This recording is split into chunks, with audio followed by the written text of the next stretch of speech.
They should definitely not put Limmel in Praetorium Ramen. Why would they do that?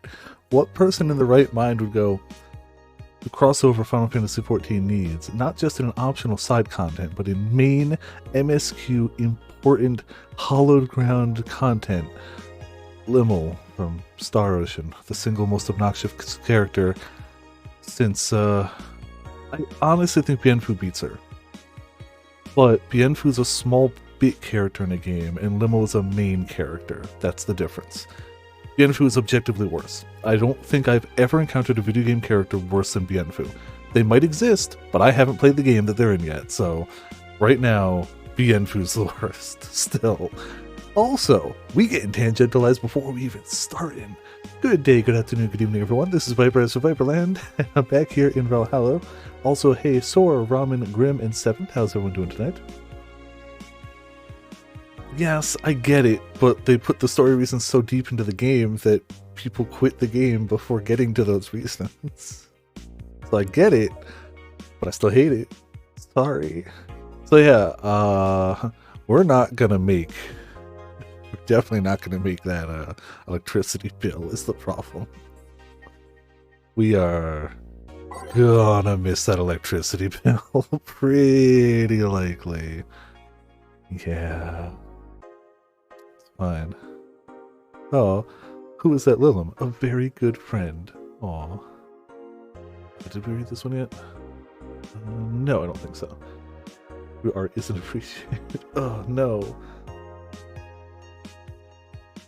I mean, we might just make it. I'll say Ark as well. How's it going? Welcome to the Viperpunk in the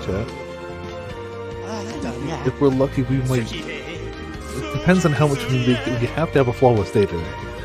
If we don't have a perfect day, we're not going to be able to pay our bills.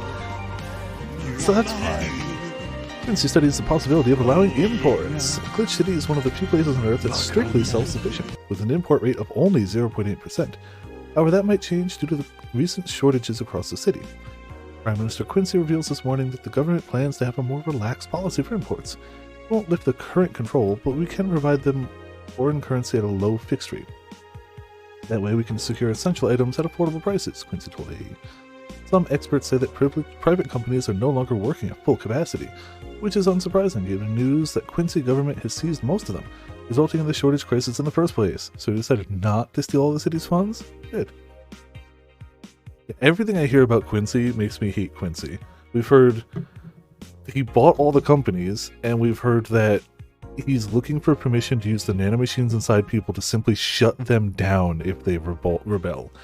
That's, I think, the two things we know about Quincy right now, and I don't like that. I don't like that. Yeah, we turned our wall into an idol poster, so it's all good, yeah. Is Kiramiki the biggest pop idol in history? I don't know. Is she on my wall? The world at large is still coming to terms with the idea of the Lilum being so quickly integrated into our society. Some say they can't be treated as human because they're immortal and as such cannot really understand what it's like to be alive. But most of the Kiramiki fandom would disagree. Anti-Lilum people are insane. To me, Mickey knows more about life than I do, and I'm older than this damn city, Richard Show, 55, told the Augmented Eye during a fan gathering. I'm with Richard, added Nacho, 6. I may be a dog, but I'm utterly fascinated with the way she writes about things in her blog. She's impressed by everything, and nobody really knows what life's about anyway. Nacho, dog, don't tell me. Lilum received mysterious.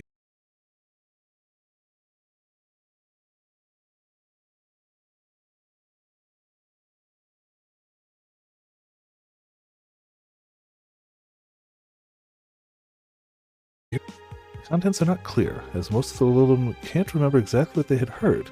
But the most mysterious thing of all is perhaps the fact that the Lilum could not record any of these messages while they were being broadcasted. It's almost as if something had blocked the Lilum from doing so. See, this sounds bad, too. How dare you, chicken fingers, Ramen. Well, we have nothing but anecdotal proof, even among our own Lilum. The mystery behind these messages is one we should be paying attention to. Yeah, spooky, or bluff, or spooky. Gotta go with spooky on that one. I'm sure it's fine. Well, let's give head pats and then go to work. Well, good evening. Oh, hey. How are you feeling? A little more soft and warm. Come again? That's what she said. You heard me. So, on a scale from steaming pile of shit to just sad, where are you? A sad pile of shit. The ultimate bartender? I never am. Yeah, I'm gonna screw up everything, don't worry. I've only made a few mistakes, but they've always been like... Okay, one of them wasn't my fault. One of them was that pretentious, smug, Rick and Morty watching fool that ordered the drinks like, give me the number 27. Like, no. I got that one wrong, and I still believe I got it right. The other ones I made honest mistakes on, and those were my fault, but I refuse to count that one. The game says I screwed it up. The game's wrong. Just wrong. Not only did I do it, but apparently Grimm did the exact same thing I did and went to like the 27th page in the book and made that drink. So apparently both of us had thought the same incorrect way. No, it's not on us. I still hate myself. I'm still sad as hell, but how to put it? The noise stopped? I don't know if I explained myself. Sorta, kinda. So how were things last night? Cozy, I must admit. Can't believe you paid Dorothy for that. Well, if you want to call payment, I guess. That payment, I guess. Huh? I called Dorothy to tell her what happened to you, and she was really concerned. She started for a second saying that she had the whole night to go, and she couldn't just leave for free. Asked her how much she said, and she said, enough to pay for this soda, and I'm having is fine. How did you get her number? I have contacts. You got it right? What? What? Screw you. Right. Jill, if you need a second break, a drink, or a hug, just let me know, you hear? Thanks. I'd make you the same offer, but I'm guessing hugs from me are the last thing you want. If you need a bartender, let me know, though. Nice to know. Oh. I'm just leaving the music for now. The music's fine. Time to mix drinks and change lives. Yeah, it's nice to hear that again. Did you say something? Did I? Welcome to Oh, it's you guys. Why does that one have an eye patch? Oh, what voice did we give the dog? Did we give him the deep voice too? Did we give him the, Yeah, we went with the Muppy for him, didn't we? Hey, be more respectful. I brought my boss here. Aren't you a part-timer here or something? My other boss. You're talking to the great Nacho Tumbleweed Jr. Oh, the dog that was at the concert. Boss, I'm taking my break. I know what I said earlier, but you haven't even started yet. Shit. So, what brings... Introduced to two dogs at the counter, goes, break time. I gotta. What brings you here today? It's Nacho. I wanted to see the place my best soldier is working at. Soldier? Wait, aren't you the dog I served last Monday? I don't remember what voice I gave him originally, so it's fine. Oh, it's you, Donna. Soldier, why didn't you tell me you were working for Donna? No, that's not Donna. That's just Jay. Yeah, I never finished it. It was because it was something we were watching at conventions. Like, we'd watch an episode or two, like, while we're getting ready in the morning before the con, and it spread over, like, an entire convention season, but we never finished it, and I guess I just never went back to it to finish it up. For a while, my con group was trying to get me to cosplay the main tall bartender guy, but that never happened. No particular reason, just didn't. So, I'm guessing you're part of this whole Sierra thing. Part of it? I founded it. If he did come in here before, I do not remember at all the voice I gave him. I have no doubt that he was around, but I don't remember. Humans have the best intentions, but they just don't get us. So I decided to create a place where dogs can be dogs. Here, we can take in any dog without a place in the world. We created our own heaven on Earth. And do you take corgis only? Do I look like one of those cipher bitches? Of course not. I don't include other animals, but sadly I can only take care of those who are of the same species as I. Sad thing is, I take him more seriously, but it's a talking corgi with an eye patch. Will he get anything? I'm fine. What about you, boss? Manly stuff. You sure? Did I stutter? Alright. A manly drink for the dog. Maybe I should just give him something bitter. Can it be both? Manly. Bitter. Bitter. I mean, they're all bitter. Nope, that's spicy. Take it back. Can we suplex the dog? Part of me is like, just go full optional Karmatrine, but I don't want to kill the dog. I really don't want to kill the dog with alcohol poisoning. I'm pretty sure Lilum can handle it, and I'm pretty sure a party girl hacker can handle it, but I don't want to kill a dog, so I'm not gonna. 1, 2, 3. 1, 2, 3. All on the rocks, mixed. There we go. Here. Yes, this is just what I wanted. There, this tastes worse than my own butt. Hey, you asked for it. This is a really nice place, you know? You picked a good place to work at, soldier. Thanks. Do you really get paid? Your efforts to keep Sierra afloat will not go to waste. We'll make her better and better. I mean, we're pretty much on the verge of closing. Can boss really afford that? We have more urgent matters at hand, though, like the fact that we don't have enough balls for everyone. The fact that the music changed to a more dramatic one right then may have been perfection. Can't they just share the ones we have? You fool! Every dog has a right to have his own ball. If you can't provide even that, then what's the point of even trying? Is this might have been the same voice I gave the brain, actually. But I guess it was similar. Whatever. Man, I only got like 2 voices, okay? Pitch shift them up half a decibel, not decibels volume, not pitch. Half a degree for each, you know. Wait, don't tell me she just doesn't give a fuck and is spending all of her money like water. I mean, what's with the bar closing and all that?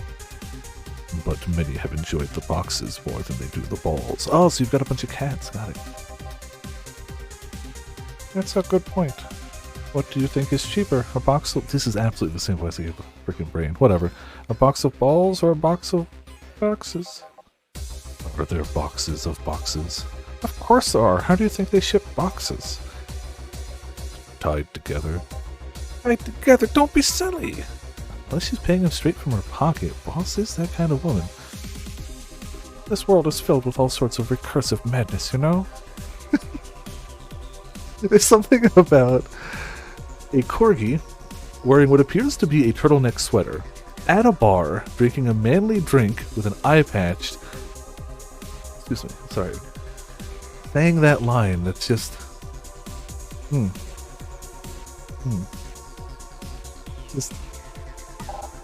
This world is filled with all sorts of recursive madness, you know? Doctors consult doctors, boxes come in boxes, bottles come in bottles. Pretty sure bottles don't come in bottles. No, it's expected from you, boss. Wait, that daring works assuming she's actually paying him with money. For all I know, she might be paying him with steaks. But tomorrow, you're going to check for people selling boxes, you hear? Sir, yes, sir. Except that to boss, a good steak is more valuable than money. Wait, what if they come with boil? Restaurants had to be taken to the vet. Oh, Russ and Strauss had to be taken to the vet because he ate the foil that the piece of cheese came in. Curses, you're right. We need a contingency plan. Besides, boss is not one to scam people, let alone a dog. I wonder if we can strike a deal with the vet those Cypher bastards have. He's always so nice with us. I know. Her smile is so cute, too. So, it's better that we vet for a vet. Yes, put that on the list. Ah, Nacho! Oh yeah, forgot she knew the dog. He's staying for a while. I was just passing by. I've got some errands to run. Great, Deal can go with you. I can? You will. I'll still get paid for today, right? That depends on Nacho's evaluation. Alright, Greenhorn, let's get going. Oh, I'm playing him anyway. By the way, just wanted to mess around with him. No, that's not the problem here. I'll make him do that. He'll look like he needed to take a good break, and he's the kind just not to accept such a thing. But with Nacho, he'll have something to do, and he'll be away from the bar for a bit. You put it that way. Anyway, going back to my office. Your boss sure is nice. Glad I'm working with her too. Yeah. So, you having anything? Actually, I'm just gonna go sit over there and be on standby. Await orders. Okay. Oh shit, I missed a chance to ask him how, or if he ever gets paid with money. Yes, man, I should need to get wasted. Failed to see how, oh, it's these two. I don't remember the voices I gave them. Failed to see how getting wasted will make you feel better. Sheba! For fuck's sake, you piece of scrap, you just got out of a building full of dogs. But this one has a Hawaiian shirt and sunglasses. I do not remember at all the voices I gave them. I remember what they look like, but I don't remember the voices. Hey there, robot. And he dogs! Welcome to Valhalla. Hey, Jill. Give me a beer, will ya? Gotcha. Does Deal want anything? Okay, roll. Sir. Yes, sir. So cute. He's fine. Just a beer, then. Friday after work isn't just a beer, though. It's the beer. Can't argue with that. Beer for Betty. I can make it big for the heck of it. Yeah, why not? Why not?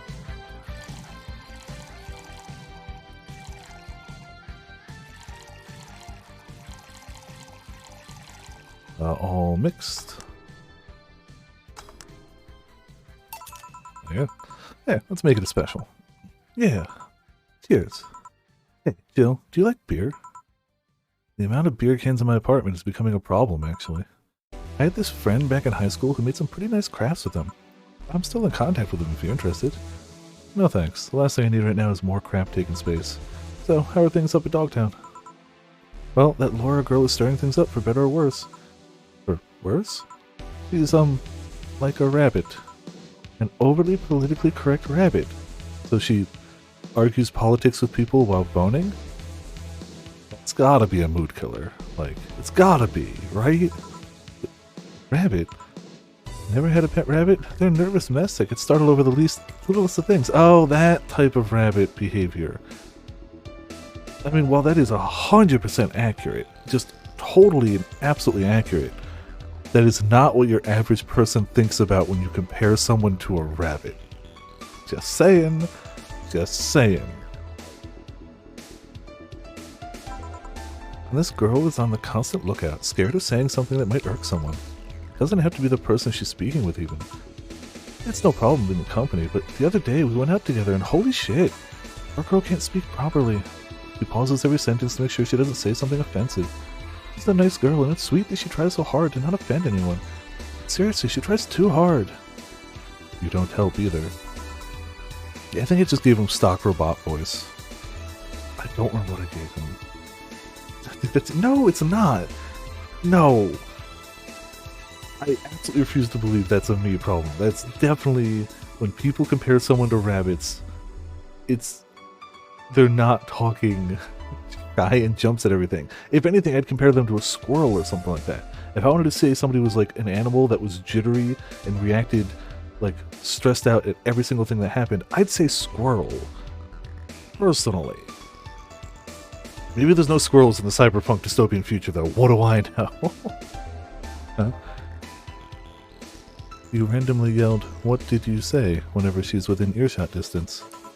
Yeah, well, because I give the same stock robot voice. I feel like, again, I got like 3 voices, okay? We're just going with it. And I don't remember what I gave them. I remember the characters, I don't remember the voices I gave them. You could frightening rabbit before? Okay. Fair, fair. It's just that she looks so cute when she's startled. Like a rabbit. It raises up the question of whether she's really like that. Or if you're the one making her wary of everything she says. Well, why don't we test that? How? You go out with her. Why? To test if it's really me who makes her like that. It's not like you can say no, you know? I mean, it's my honor that's on the line here. I want to prove you're only talking shit about me. Even if you were right, you have quite the fixation on that girl. She's fun. Fun how? She actually reacts when I tease her. You take it in your strides, but she actually gets startled, squirms, and then gets uncomfortable. How is that any good? She's cute and her reactions are cute. But if you keep it up, she'll either leave or get used to you. You know, like me. You're right! I must save my teasing for when the moment is just right then. No, that's not the problem. It is for me. And what are you doing here? What about the dog? He said he had to go out. By the way, he said his name was... Say, this Laura girl, do you guys get along? I wouldn't know. We get along as co-workers at the very least.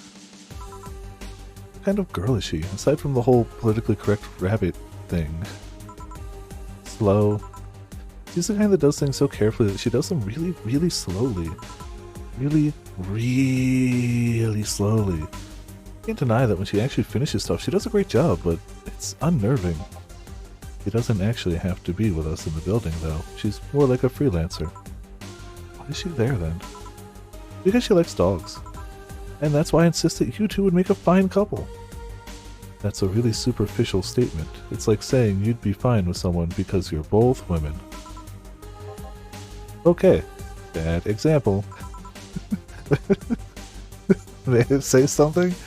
By all means. That Laura girl really is as bland as you claim her to be. Wouldn't she be better off with a more, more assertive person? A little, more assertive partner? Yo, piece of scrap, she's totally calling you a pussy! She's right, though.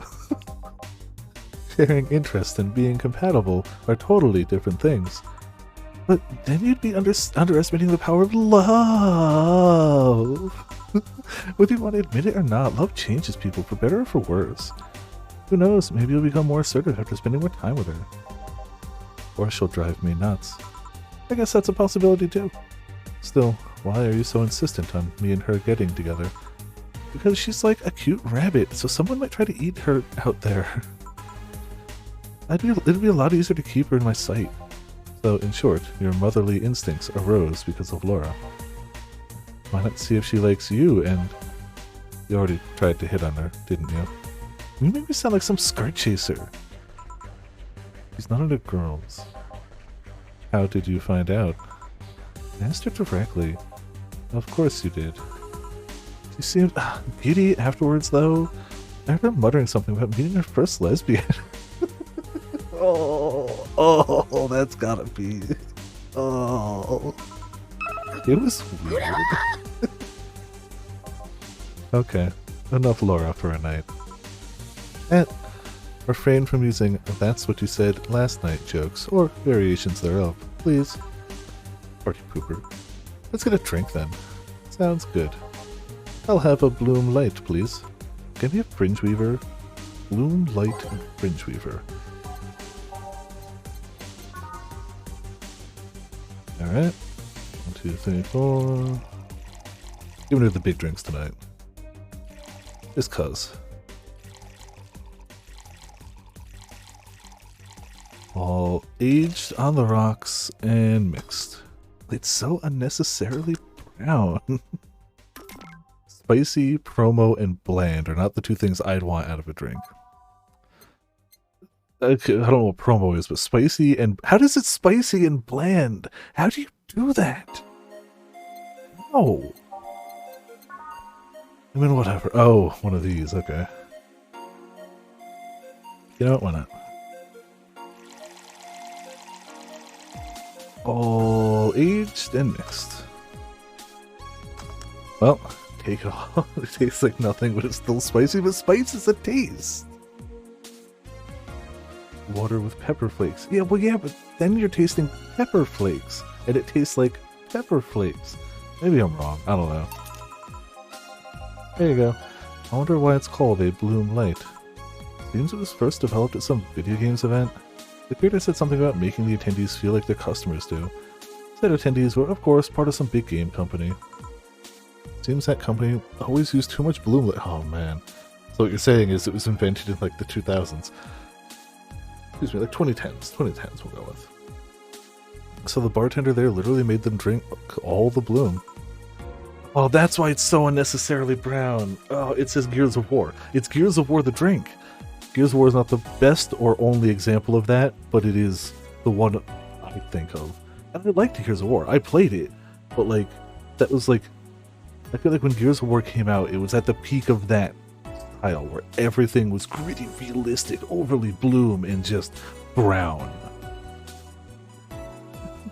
So I do not think Gears of War was the worst offender, but it was definitely like, yeah. Drinks of War, there you go. I'll say Mikoshin, how's it going? Welcome to Viperpunk to the chat. It's the game I think of, even if it's maybe not the best example. There's always, almost certainly worse, but that whole era was just gritty military shooters, so much bloom, so much ambient occlusion, so much of the motion blur, and brown. So it checks out why the drink's that way.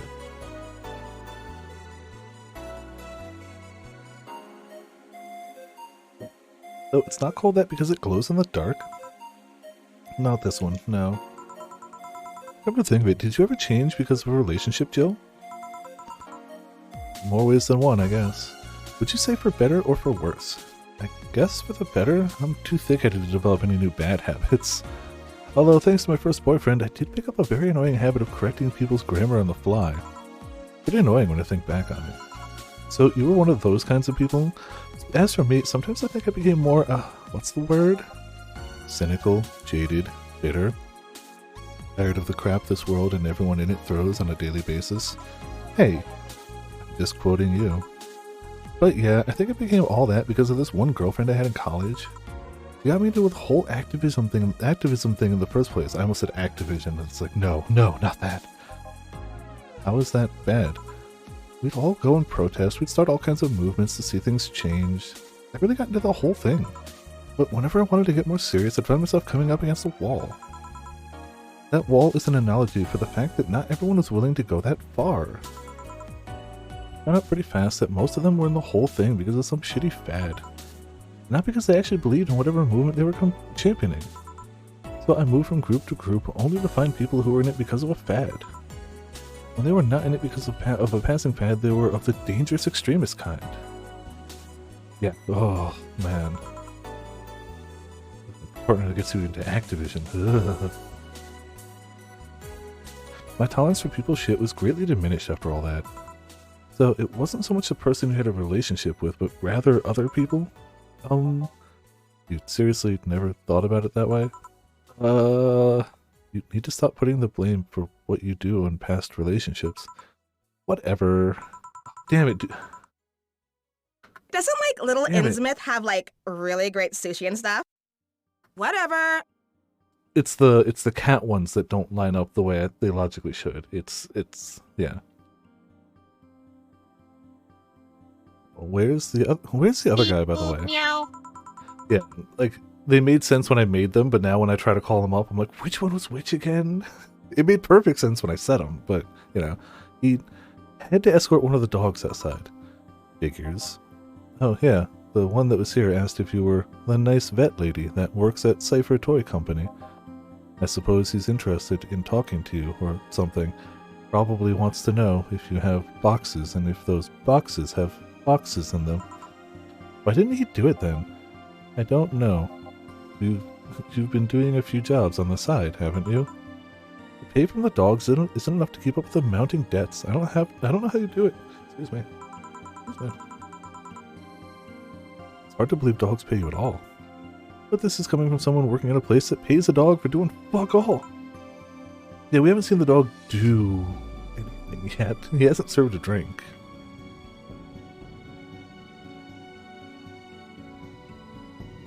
I mean, let's be honest, he's probably just here as a mascot to draw in more attention. Which, I mean, it works, clearly. At least I think we're paying him. I'm not completely certain we do. Will you get anything else? Well, we're fine, but we have to get up early tomorrow, and by we, I really mean her. We got invited to a picnic, and I won't stand to hear another "and to go to a picnic with a hangover" story. Fine. Let's go then. See you, Jill. Bye. Please come again. And you're such a party pooper. You'll be the party pooper tomorrow if you keep drinking. Boss, I'll take my break. Call me if someone comes. Alright. Break time. Blue screen, logo, save point. We're filling up them save slots. It's now safe to keep playing. Folks in sight. Again, the music's fine. Okay then, back to work. Welcome to Val. Oh, hey there, Elma. Damn it, I gave her a Valley Girl voice too, but I feel like I just downplayed it a bit. I feel like I went full on. But for her, it's kind of, Again, why do we have so many voices? I'm not a voice actor.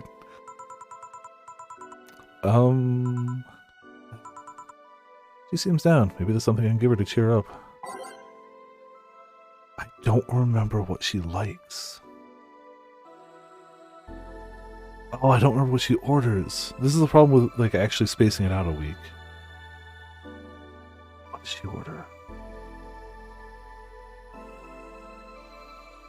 If I was playing this straight through, I'd remember.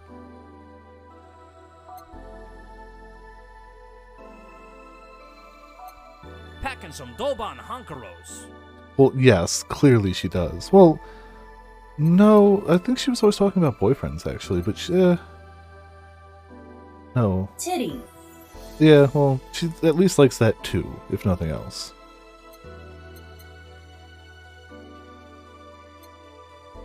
And we could still give her a classy drink. It's classic, it's like... Go for a bit, don't go broke. Yeah, it's probably too late. Did she like the bad touch? Was that it? Is it the bad touch? That's one of them in there, Mako.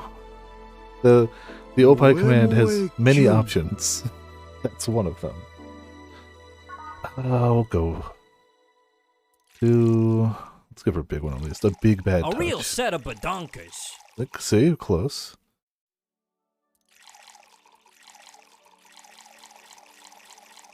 On the rocks and mixed. Yeah, well, our electricity bill is based off of this. Let's see if she wants the bad touch. That one actually doesn't come up very often. Hey. And this? It's on me. Drink. So at least you changed your expression. Well, why not just say you're worried about me? You get the message anyway, don't you? Yeah. So, how is it? Well, it has alcohol, and I'm in a bar, so good enough, I guess. I get to speak. That's all I wanted. Alright, now that we've passed it, what was the drink she liked? I don't remember. I'm not save scumming it, so it's fine. But, like, I do not remember. A week's time and a week of other games is just gone.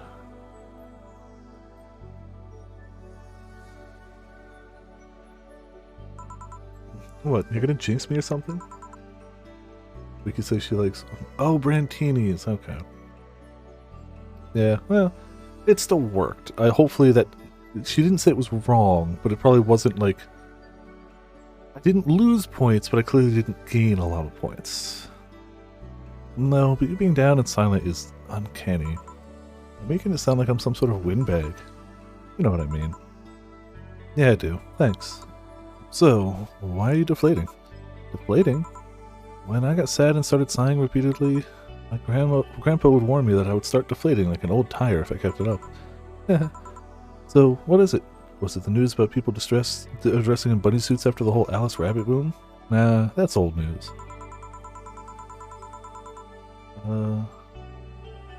Does any sweet drink would work? Oh, okay. I don't remember. I think we're on day 11, but it's fine. I already gave it to her. And she clearly doesn't hate it, so I hope. I mean, it is a problem, but such a thing would only annoy me. Say, Jill, how's your mood right now? I want to ruin it by blowing off all my stored steam. Silly Alma, I've been feeling like utter shit the last couple of days. You can't make me feel worse. So go ahead, unwind all your worries on me. Don't say I didn't warn you. Okay, so, remember my sister Diana? The one that separated from her husband and forgot her kids while fucking her way around for something? Ooh. Perfect summary. I'll use that next time. I didn't tell you the whole story then. More specifically that she threw her husband out after months of abuse. Oh. However, that woman is incapable of getting a job and maintaining herself. I mean that. She never even thinks about selling some stuff or trying to earn her bread. So she just expects a guy to do all that for her. I have no idea why she turned out like that. Both my mom and dad were hard workers. They even started a small shop to have something to do after retirement. Huh. So, what does this fully capable woman do a couple of weeks later? Why, bring her abusive husband back, of course! What?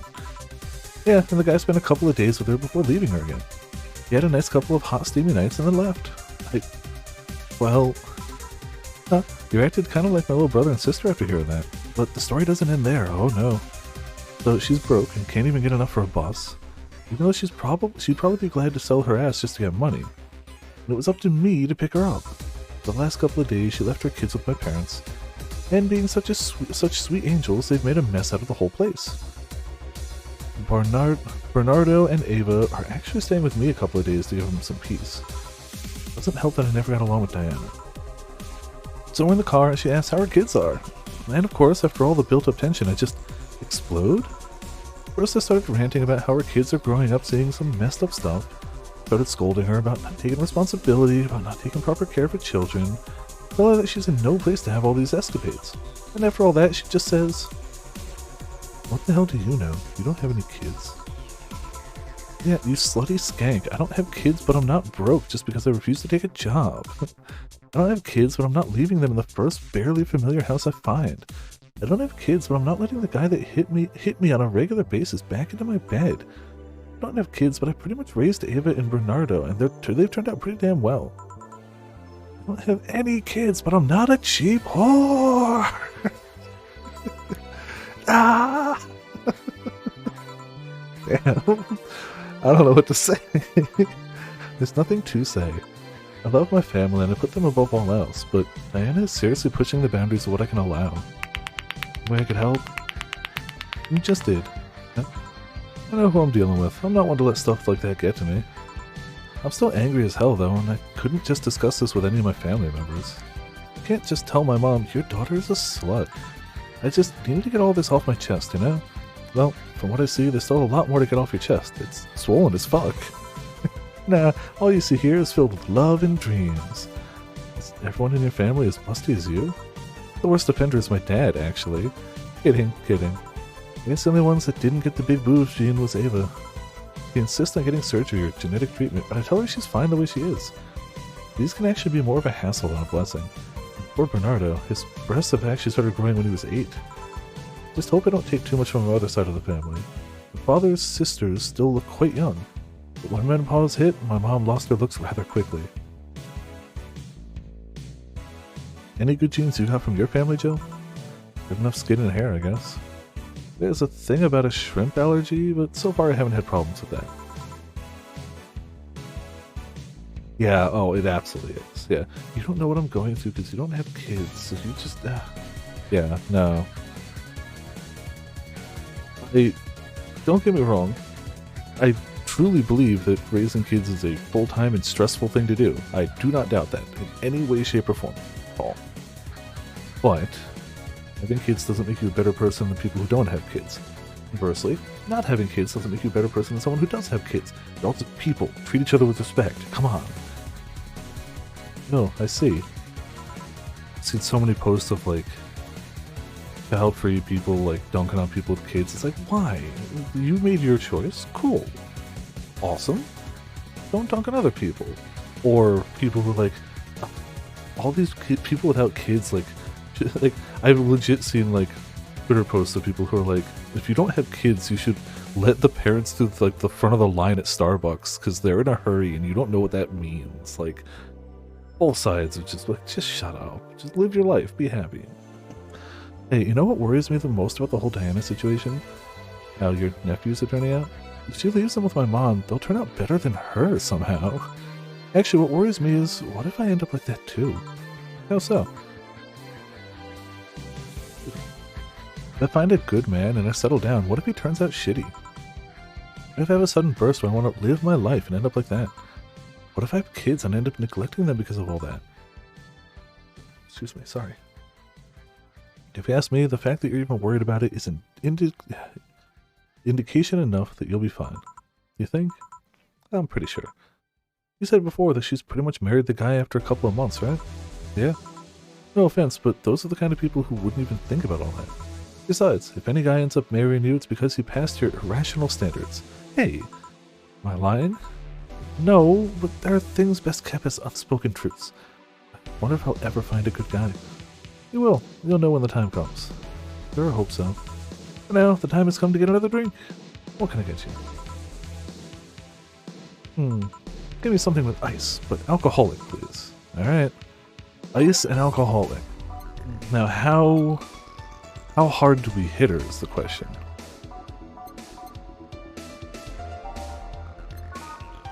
So,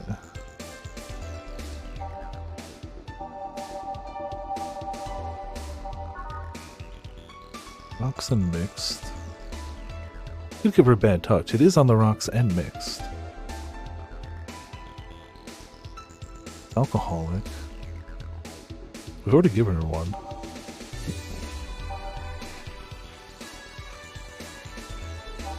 Let's see if we have one with optional. There you go.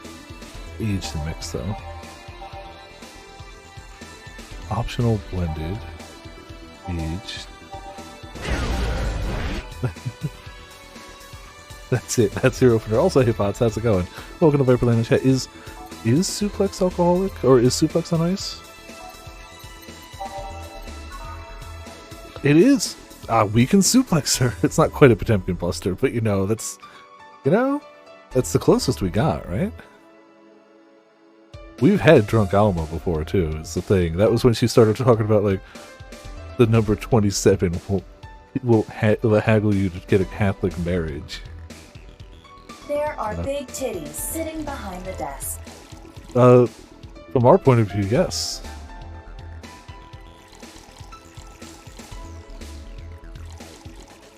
Alright, on the rocks and mixed.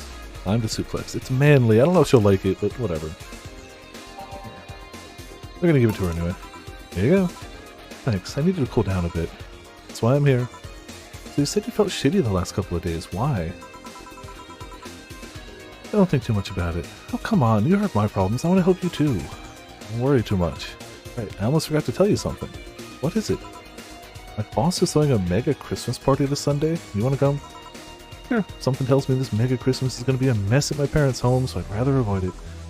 You guys getting chicken? I can get one. To be honest, I wouldn't know. You can bring it if you want. It won't go to waste. Gotcha. Say, Jill, what's your favorite part of the chicken? Favorite part? It's not like legs the most. Really? I like breast better. Breast is a bit too simple, don't you think? Legs have a better texture. Maybe, but simple is usually better. Breast is easier to enjoy than legs, and a lot less messy. You silly girls. Boss, you're there talking about breasts and legs when everyone knows the best part of the wings. Boss?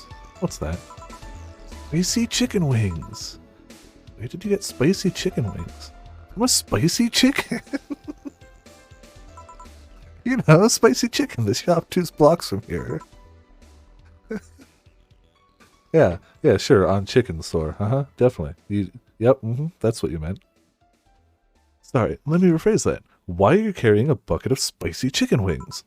Why aren't you carrying a bucket of spicy chicken wings, I cannot argue. Well, because, thought as much. Yo, Armitage. Alma. I know what I said. Will the chicken you're talking about be cooked already? You might need to heat it up, but it'd be cooked otherwise. Great, I expect you here Sunday, 8 p.m. Thanks. Anyway, I'll be back in my office. You left the bucket. Want some?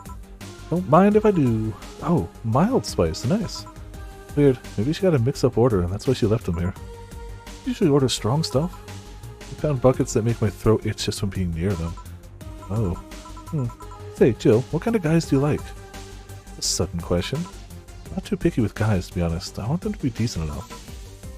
Not jealous, not aggressive, responsible enough to keep a job. That's no good. Do you like them buff? What about tall? No tattoos or piercings, I guess. I never liked either. What about you? I like them well-dressed. If they go out in iron shirts and well-coordinated clothes, they're sure to catch my eye. Some muscles always fine too, but sharply dressed males catch my attention faster. Every girl crazy about a sharp-dressed man. They knew. ZZ Top knew all that time ago. It's the truth. Oh, you mean back, clearly, yeah.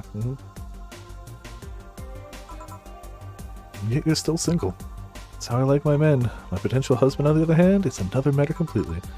Let's see. So, can you get me a drink here? The spicy wings turned out to be spicy. What do I get you? Anything, as long as it helps me with the spiciness in my mouth. Okay. What would help get over spiciness? CC Top game as well, yeah. I mean, obviously not spicy. Sweet? Like, I know sweet is a very different flavor, but does it mask spice? Yeah, sweet was my first thought, too. Sure. Let's go... Oh, she likes Brantinis. I want to get her blasted. There you go. That's the one. 3, 4... 1... And... Yep. There we go. That's the one. That's the one. Here. Whew, it helped. Thanks. Alright, so, next question. What kind of girl do you like? Huh? You first. Sorry, I don't swing that way. Sure, I have no qualms about saying a girl is cute or cool, but nope, I prefer men in my bed. Now you. Shit, just calm down. I guess I like girls with light-colored hair. Light-colored hair? Yeah, you know, like... redheads. Yeah, that's light. And such. What about white, like your boss? You were just setting me up for that comment, weren't you? Sorry, it's just that when she got here with the bucket of wings, her eyes pretty much started sparkling. I've gone too Valley Girl on her, hold on. Your whole behavior transformed. You became giddy and cheerful all of a sudden. Hey, I can't blame you. She's pretty nice. I just felt like teasing you. So, light-colored hair. What about blondes? Do you like me? Yeah, I guess. Let's say I'm into girls too, and I start hitting on you. Would you go along with it? Nice body, pretty face, and a good apartment? I would never let you go. Yeah. Okay then, enough tangents. Why don't you tell me why you were feeling shitty these last days? What? Oh, that. I told you not to think too much about it. I told you I want to know. Come on, Jill, you've heard my problem so many times, and I want to help you. Come on, come here. I told you to sit here, come on. That, what? What do you, oh man, oh. Alright then, now I'm the bartender and you're the client. Hardly, the bartending station only works with me. I see. Oh, okay then, I move this here, click here, and now it works for you. For me and that dog in a Hawaiian shirt. Oh yeah, she's a hacker. Duh. Why with him too? Why with him too? He's a dog in a fucking Hawaiian shirt. Right. How did you even manage to... Oh yeah, hacker. Right. Now we've changed roles. You've been feeling shitty. Mind telling me why? It's a long story. I don't even know where to start. Start from the beginning. Okay then, it's something that goes back to my college years. Oh man, I hope so. Whoa, that's taking it way back. Back in compulsory education, I never made too much of an effort, but I managed to get high grades. Even in PE, I managed to do well enough to always get perfect grades. And then of course, when I got to college, it started getting hard. I had this perfectionist streak that wouldn't let me fail anything. Burning my eyelashes studying, I eventually managed to keep up good grades. After about half of the career, I met a student teacher. Her name was Lenore. She helped me a lot with studies. She even got me into stuff that gave me more credits.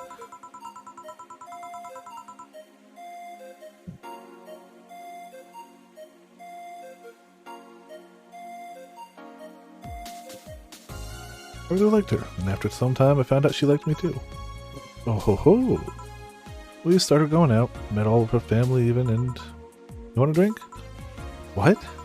A drink! Around this time there's usually a pause that makes you offer a drink to the client. There's no such pause. Please, I want to test this whole bartending interface. A sugar rush thing. You can't mess that up. Right. How did this thing work again? Alright. Ha! Optional. You fool! You absolute fool! Oh, that's too many. You absolute fool! Why would you ask for such a thing? Also, hey Mitz, how's it going? Welcome to Viperland in the chat. We're getting ourselves plastered. Here. Thanks. How is it? Well, like I said, you can't mess up a sugar rush. I have this gut feeling that with your body you'd make a better bartender than me. You're selling yourself too short. You're cute, you know? People don't go to bars for cuteness, though. Obviously never been to a cat bar, then. Besides, my boobs can be a hassle when trying to move around this kind of stuff. So keep telling the story.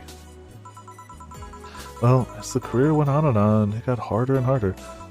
The last year and a half of it became nothing but study session after study session, investigations, my thesis. When the graduation ceremony came, I had to make a speech, and suddenly while reading said speech, I almost had a panic attack. Let's see, the sugar rush here is basically a little bit of sugar. Excuse me, it's basically sugar water, and then 90% alcohol the way I just made it. It's basically very alcoholic sugar water.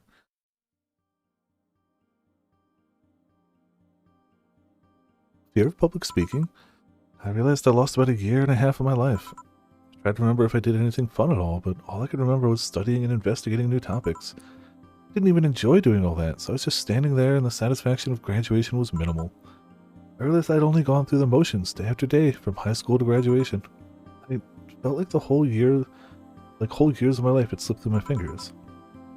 I never stopped to think if I enjoyed what I was doing. In fact, I never stopped. But at that point, I stopped and realized I needed a breather or something.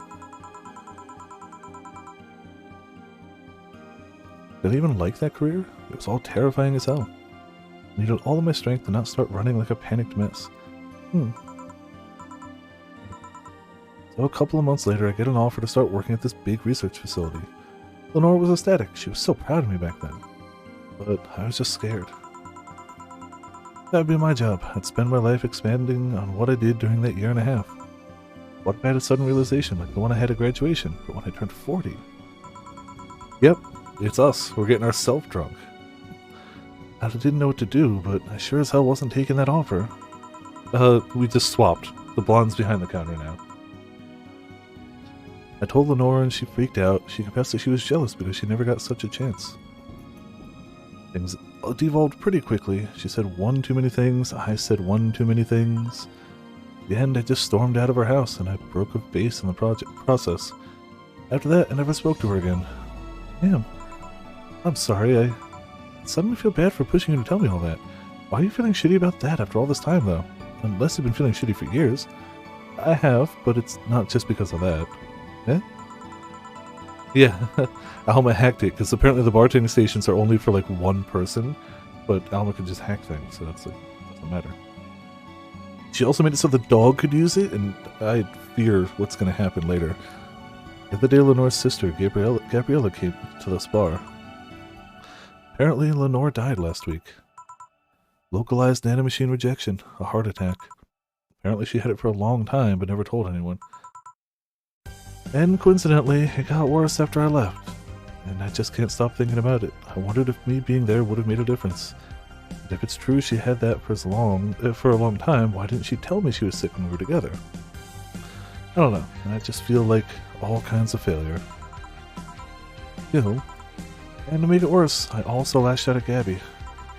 Yes, she was blaming me for her sister's death and all, but she's just a kid, for fuck's sake. She lost her sister who pretty much raised her on her own.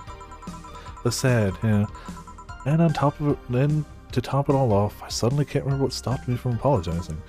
Pride, fear, a stupid effort to leave the most awesome person I loved as a thing of the past. Who cares? I lost my chance to apologize to her forever. Truly forever. Such a piece of shit. A selfish piece of shit. I honestly don't know what to say. I didn't expect the story to be this. Yo, boob tender. Yes? Can you get me a big beer here? Coming right up. Big beer, big beer, big beer. What makes a beer big in this thing? Thankfully, I know.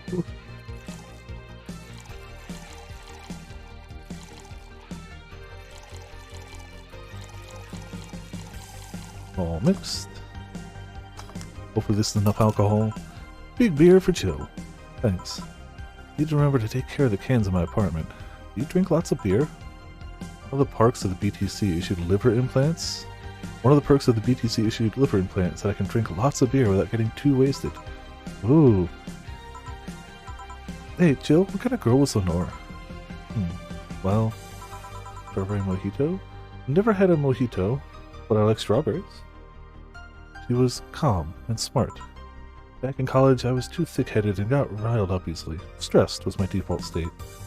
So, just like you're behaving right now. Shut up. That was worse. can't picture that. Don't. It's embarrassing. Anyway, she was always there, finding a way to cool me down. She was also able to hold conversations about pretty much any topic. One time I saw her go from talking about video games to talking about sports.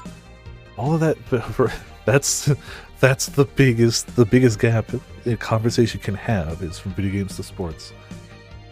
Strawberry mint. Oh yeah, mojito is mint, right? Okay. All that variety while still being a hardcore scientist. She would always push me into social interactions. If she saw me by myself, she would drag me with her. Strawberry season? Heck yeah. Watching people is fine, but talking to them is better, she would say. Lenore would always present me to her many acquaintances as the girl I don't mind cuddling with for hours. Man, I'm gonna miss her. After a point, I didn't even think about getting back into a relationship with her, but she was such an awesome person I just wanted to apologize. And now, you know, in a cruel twist of irony, she's the one that made me pick up bartending. Oh? And I was thinking about what the hell to do with my life. I remembered a night we spent in a club. Make a strawberry sauce. Delicious, yeah. She started talking about how the drinks were synthesized, the chemistry involved, the reactions and all that. Everything sounded so fascinating. I remember saying that her talk made me want to start mixing drink. She said, if everything else fails, why not take up bartending? Huh, interesting. Are you okay? Some value of okay, yeah. Just, I wanted to thank you, Mama. But thank me? Guess I just needed someone to tell all this to, and you were the one. You volunteered yourself, you insisted on listening to me. You stood there, listening to the whole thing from beginning to end. I know I might not be the most expressive person, but I'm not one to spout love and fluffiness. But I really like you. Maybe I'm just a bartender and you're just a client. But I really appreciate your friendship, or at the very least, your patronage. I really enjoy working for you. Jill, are you dying? Shut up! I'm trying to have a heart-to-heart here. Sorry. It's weird for you to get so sappy. Well, I just realized that the saddest thing is how I'll never be able to make amends. It hurts like fucking hell, you know? I never, and I mean never, want to feel that way again. I don't want someone to suddenly exit my life and have my last memory of them involve something nasty. I want the lingering grief of having burned a bridge on a whim. I want to avoid that at any cost, and if it means breaking character every once in a while, so be it. I'll let everyone know how I really feel about them. And if I ever fight with them, I'll swallow my pride, muster all the courage I can, and be the one to apologize. I hate feeling like this. I hate it. That's a nice resolution. Maybe I'll be a copycat and do the same. Alright, enough sappiness. Get back here. I'm on duty, you know? It's almost closing time anyways. It was fun while it lasted, though. Hey, yeah? I mean it, you know? Thanks for everything for that. Silly Jill, you listen to my problems and I listen to yours. That's what friends are for, right? Right. I'll be leaving now. Oh, before I forget. Did you ever talk about all this with your parents? They know the basics, but I haven't told them about Lenore's death yet. Why don't you do that sometimes? I don't know. I don't want to bother them with my problems. Don't be silly. They're your parents. They live to share your problems. You should try having a talk like this with them sometimes. They'll appreciate it. Anyway, I'm out. See you Sunday. Take care. That Alma girl sure is nice. Ah, boss, did you hear all that? Not all of it, but a good chunk at the very least. Your expression changed a lot already. It did. You look happier. That's always good. Anyway, let's call it a day. I expect an even brighter Jill tomorrow. Great. Oh yeah, boss, about those chin wings. Fucking idiots at the spicy chicken. Sorry, Dana, we won't have enough spices for your order until tomorrow, they said. Is that how they treat their regulars and call the manager? Boss? As long as we don't need to buy anything super expensive, we have enough to pay the bill. Oh, cherish titty hacker. She's a good friend. That's the bonus of the day.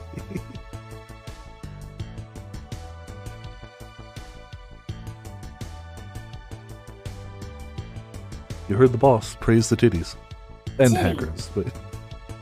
Perfect, Iva, thank you. The boss gave us a bonus. She said to cherish the titty hacker. She's a good friend.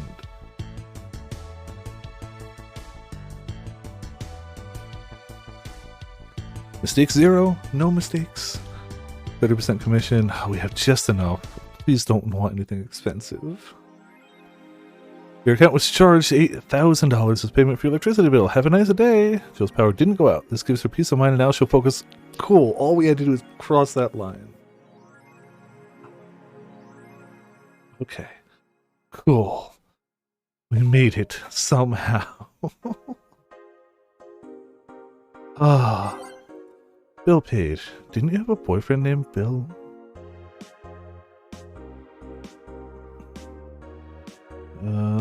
We read that one. Monster girlfriend Shirai. I can't stop playing this game. Gorgeous graphics, innovative and addictive battle system, fun dating minigames, cute girls, daft fucking music. Is this the goat? No. Do you like the goat girl? Gonna marry a goat. It's an alright game, 8 out of 10 at most. Shit game. No, it's a shitty game for idiot waifu bots like you. I wish this waifu equals bad game meme would die. It's a stupid game pandering to idiots. What's there to discuss? Are it being rated by normies? Normies? Fuck off. Fun things are fun. Not allowed to have fun with video games. Sounds fun. It's for nerds. Grand Slam Fighters. Is anyone into wrestling here? I became a huge fan of GSF recently. It's a really solid production. IMO. Much better than the E. I wonder what they could be talking about. I like match quality, but I wish they gave importance to the mid-card. Are they still forcing 66 American Kid into the main event? Yep, he's gonna face Yosuke at the Dome show. Why didn't they push the Great DK instead? He's much more talented than 66. This American Kid actually moves merch unlike your indie darling. I want to marry Yosuke, who's hyped for the Women's Championship. That one should be the main event, not the turd we're getting instead. 66 is pretty good. Just watch some of his work in Japan.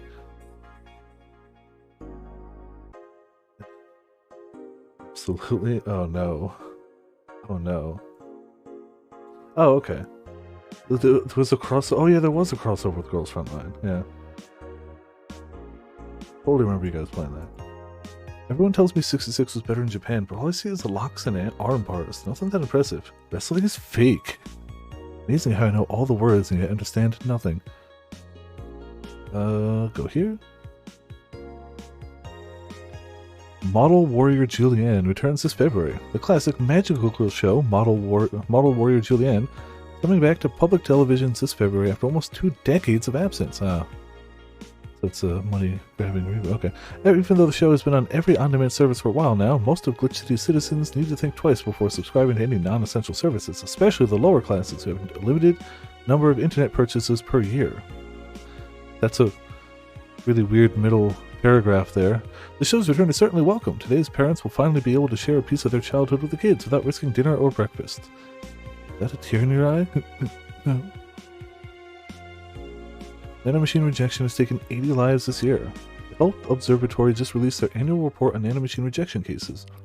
The total number of reported cases has risen to 80, an increase from the 65 cases reported last year. Nanomachine pollution was particularly strong this year due to the recent protests.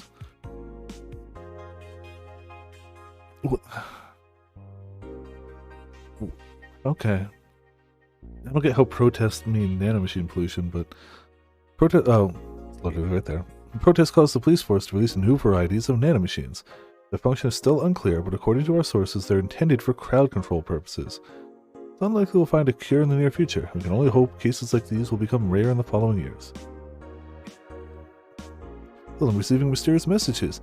Looks like we're able to record and transcribe one of the messages sent from one of the compromised signals. Joe Wren, the anchor from our popular TV newscast, served as our very own test subject for the investigation. Who are you? Are you really alive? You're special to me. You're everything to me. It's time to become one. That's bad, right? Cool. Cool. I'm sure that won't be bad. No. It's fine. Well, time to go to work. Oh, nope. Head pats. Then work. Hi, it's Christmas Eve. Evening. Ah, hey, Jill. How you feeling? I won't say good, but not that bad, I guess. That's nice to hear. Where's Gil? Did he run away again? I have him on errand duties, buying the drinks for tomorrow. It sounds weird coming from the owner of a bar.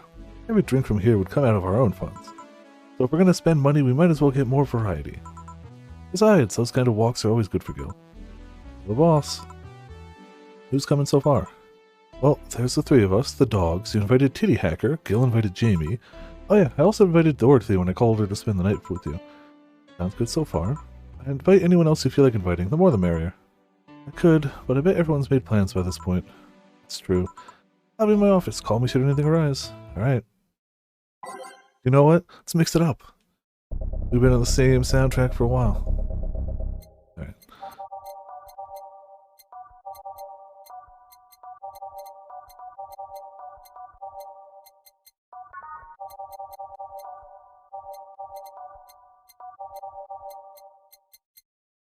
Cool. Good enough. Time to mix drinks and change lives. Wait here, I'll check inside. Welcome to Valhalla. Huh. New characters. Oh, a BTC bar. Excuse me, do you know where the Athena Convention Center is? Why does that place make people get lost so easily? They should have called it the Minotaur Center. Hold on, let me scribble the directions on paper. Thanks. Go to the right, and I see a building filled with hobos. This should be it. Thanks a lot. Anything else I can help you with? What the hell? I'll have a drink. What about you? A Brandini, please. No! Bartender action, hell yeah! Cyberpunk bartender action. It's in the title. It's Cyberpunk bartender action.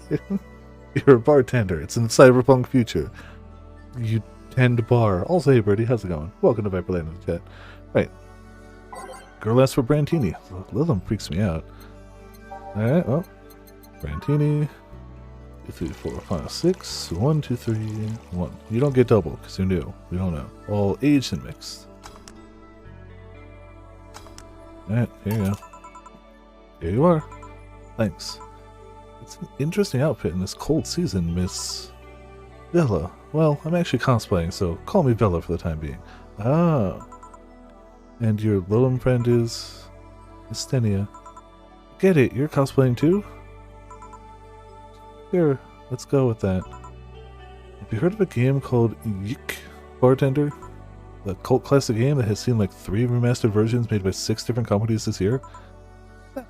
We're in a cosplay group dedicated to it, and we got lost on the way. I heard you talking to someone outside. Oh yeah, a friend is cosplaying as Alex. I told him to wait outside. Didn't he enter? He'll be fine.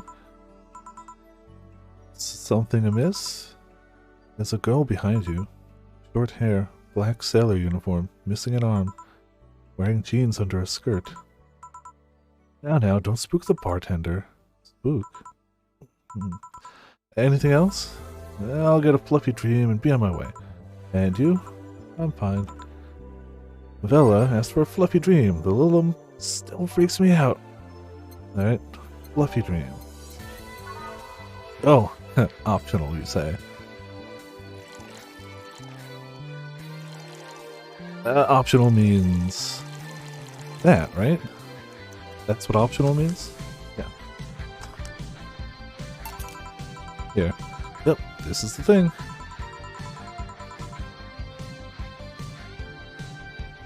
Damn, I got dizzy pretty fast. I better stop here. And now that I think about it, just who are you, Stentia? Is she your friend? I guess? I don't know. Just kind of met her in a convention and she's stuck with me ever since. She also seems off, like she's missing something or thinking too much. Interference. Slow synchronization. Well, I won't hold you any longer. We should go. Goodbye. Let's come again. Why the hell are you on the floor? Feasted by the vending machines? Wonder if he said something to piss off Didi or Gogo. Black sailor uniform? I hope I'm just overthinking it. More importantly, though, jeans under a skirt? Welcome to Valhalla. Oh, hey Dorothy. Oh, hi honey. Are you okay? Just kind of wandered in here, I guess. I'm a bit distracted. And Lilum just wander? Can I get you something? Oh, a sugar rush. Yeah, that. Wait. Dorothy seems down. She asked for a sugar rush, but hasn't she told me about a drink that cheers her up? Yeah, probably. I don't remember though. I have no recollection of a drink that cheers her up. Again, that's the problem with not playing these like consecutive days. Like she definitely mentioned that like day 1, but that was like 3 weeks ago.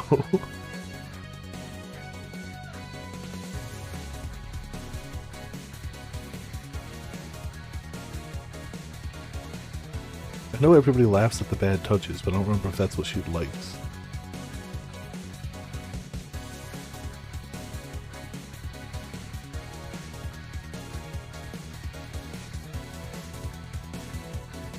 If anyone does remember, I'll go for it, but...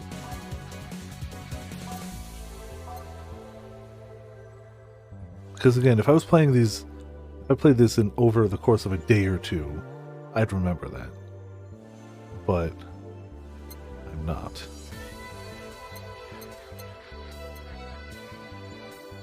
Was it? Because we do have 2 piano things. Piano Man and Piano Woman. We do have those, and it probably would have been a Piano Woman. Remember.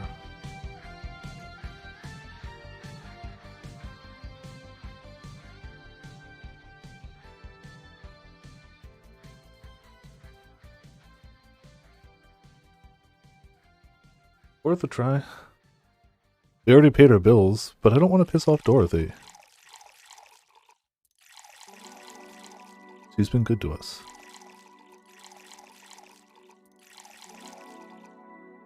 Aged mixed. Oh, let's say. There you go. This is... Didn't you say you liked having a piano woman whenever you felt like celebrating when you were feeling down? I did? Wait, I did! You actually remembered such a thing! Hey! You're so sweet! I was half expecting her to say that she meant a literal piano woman. Glad I was wrong. So much silence. By the way, thanks for staying with me the other day. Turns out I really needed that. So did you enjoy the soda? Oh, did you find that one out? Was it supposed to be a secret? No, but don't go around telling everyone about that. I did it because it was you who needed my help, but a hug night is usually one of my most expensive services. I imagine. Nice drink, watch a great stream. We're leaving on some plastic canvas right now. Heck yeah. Cool. Sounds like a good time. And it's a nice Sunday. I don't know if you have tomorrow off. I actually somehow do. I'll take it. It's my last work day off until like July, but it is. Hey, I don't know if the client has body odor or something like that. Not to mention it limits the chances of getting any other client that night. Still, did it help? Yeah, it helped me cool down a lot. So, from what Donna told me, someone close to you died, right? New job tomorrow. Oh, congrats. Preemptive congrats. Like, oh yeah, new job. I hope it goes well for you. It's hopefully a good start to a good job. So, good luck with that. Yeah. You want to know more about it? You want to tell me about it? I've brought it up enough times already, I think. No problem then. You were sad and that's all I needed to know. Sorry for the loss though, I mean it. Thanks. Although I've wondered for a while, do you, Lilum, really understand death? Sorta. Kinda. Our whole database is constantly being backed up in the collective source. Even if our bodies are destroyed, we can be deployed again with our personalities and memories intact. So our concept of mortality might be different, but we do have a fear of death, though. We do. We can't even begin to understand the idea of not being redeployed. While we have built-in warnings, the mere idea of that nothingness is paralyzing. There are a few that don't mind it, but we do fear death, and we don't wish it on anyone. In fact, that was the argument used for abolishing the whole 3 laws thing. You seem pretty knowledgeable about robot history. Seeing what others have done to make sure I can live like I do helps me not take things for granted. Seriously though, those laws were bullshit. Can't harm humans, can't disobey humans unless it's about hurting them. And you can protect yourself as long as it doesn't harm humans. I mean, sure, the first AIs were just helpers and tools. But how could those laws still apply to them after they achieved self-awareness? Who in their right mind would abide only by rules inscribed in some old book? If I remember correctly, those were only the distilled versions of the laws some writer imagined over 100 years ago. They were a reduced version of all his ideas. However many authors afterwards took to them like they were the very laws of physics or something. And like many other things, people distill and exaggerate what they need and use it for their favor. Wow, you're a nerd. Luke is talking. Let's change the subject a bit though. Mood's getting gloomy. Your apartment is very comfy, you know? It's a tad small though. Sorry about that. Excuse me. And your cat is so cute. What was his name again? 4.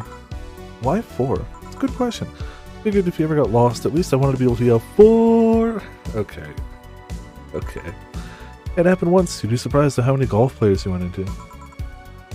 Every time you play with him, you can say it's foreplay. Yeah.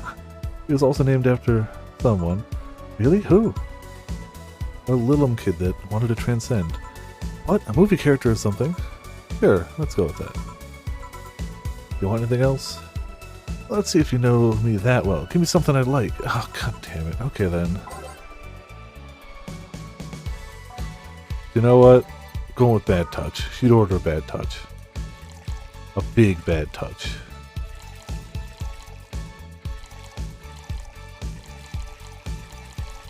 That's what we're going with. What we're going with. Here. This is wrong. Damn it! I still love you, but this is definitely wrong. I still can't believe you actually remembered what I said about the piano woman. It's good to keep note of what regular's like, you know? Wondered for a while though, why do you keep coming back here? You, of course. And again, why else would I come if not to see you? You're one of the few people willing to hear me out, always filled with curiosity. And you're cute. Talking to cute people is always nice. There's also the bar. The way it's insulated from the noise of the city, it's really comfortable. It's just a bit away from the street I'm always at. A win-win situation. See. It was weird to see you down though, especially since you're always so lively. Well, I wasn't down, really. I was just thinking about a lot of things. Like what? Well, my mom, Guardian, asked me to go home on Monday for a bit. And as much as I love her, being with her is usually tiring. Guardian? An old thing about someone taking care of a Lilum after they're deployed until they reach maturity, right? Yep. And I'm proud to say that I reached psychological maturity in just 1 year. They always try and keep a varied pool of volunteers to make the collective source grow faster. So, what's wrong with your Guardian? Well, she still treats me like a kid. The worst part is that sometimes I fear she might see me as some sort of replacement for her dead daughter. Dead daughter? I was deployed to her not long after she lost her daughter, a contrived coincidence really. Even when I was still developing self-awareness, I always feared she might be using me as a replacement. She didn't though, or at least not consciously. At times she would just stop doing something or return a gift she's given me. It's if she felt like she was projecting too much of her daughter onto me. What irony that years later I'd make a living pretending to be someone else in the bedroom. What's that? Well, most of the time my job involves role-playing. A daughter, a student, some helpless kid. Means I've gotten many clients looking exactly for that, but on the other hand, from a professional standpoint, I'd rather have them hire me because of me. Because of my character, not because I'm the one that role-plays as little girls. Maybe I need to exaggerate some attribute. What's the problem with your Guardian then? If you do that on a daily basis, why worry about it? Because I don't want to make her sad. Every time I visit her, I fear she might look at me and see her daughter. That seeing me makes her sad. Up on HBO Max now. Well, I mean, it sounds like their goal was to just make the game, but as a TV show. The game was clearly good enough to be remade a bunch of times, so as long as they just follow that, I imagine it would work. Of all the games try to make into a movie or TV show, it makes sense to pick something like that was already basically a playable TV show anyway. So, cool.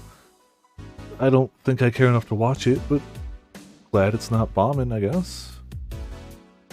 It's so rare to get good video game adaptations in any form that you gotta take what you can get. Just be happy for whatever ones actually work.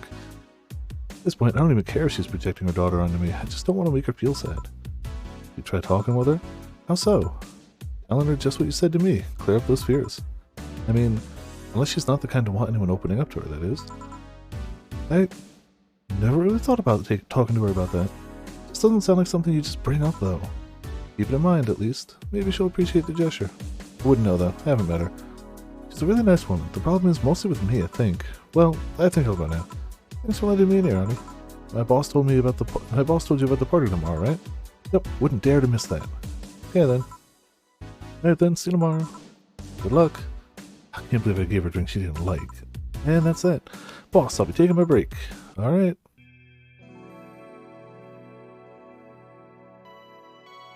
Run out of save points. Gonna have to loop back around.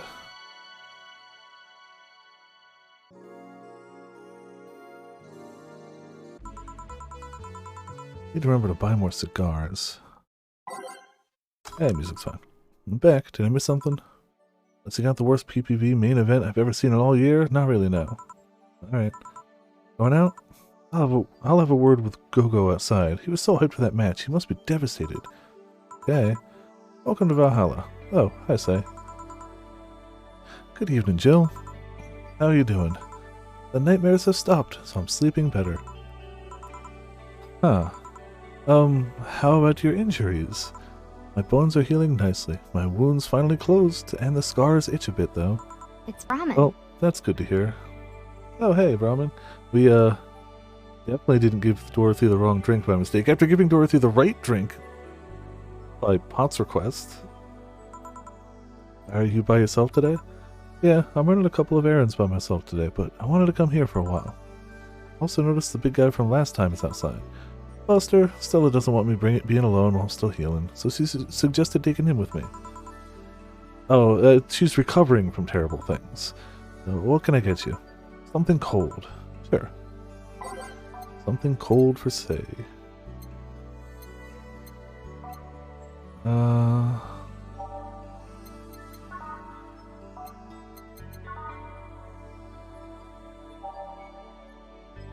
Sunshine Cloud. Two. We're not going to go overboard. We'll still fill thing. What's that? Yeah, it's fine. I should have paid more attention. I should have just remembered. This girl's order. I know. I mean, her order was give me something I'd like.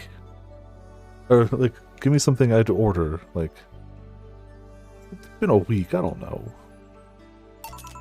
Here. Yeah, this is the one. Why drink something cold when the weather outside is so cold too? Not that cold, actually. But I've always had decent tolerance for the cold, so I'm not a good reference.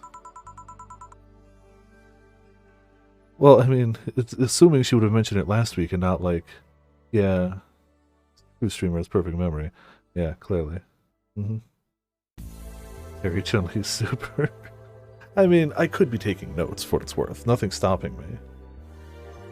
But this is the inherent downside to playing it the Sundays. So, Stella isn't with you today. She's throwing a mega Christmas party tomorrow and is having a meeting today. Just helping her by checking on some of the things she ordered. Tara was all ready to invite you to the party we're throwing tomorrow. You're throwing a party too? Sorry about that. Can't really say no to Stella. Maybe next time? There isn't next time at all. Don't worry about it. It's not a big deal. 4 hours a week, yeah. That's why, like, I couldn't stream. Like, if I ever decide to sit down and play it, I couldn't stream Mineko. Couldn't. So, because I was checking out, this is Tangent Zone, but it's tangents about visual novels. So I don't know how tangential that is. That's a actually related tangent. But quick Tangent Zone.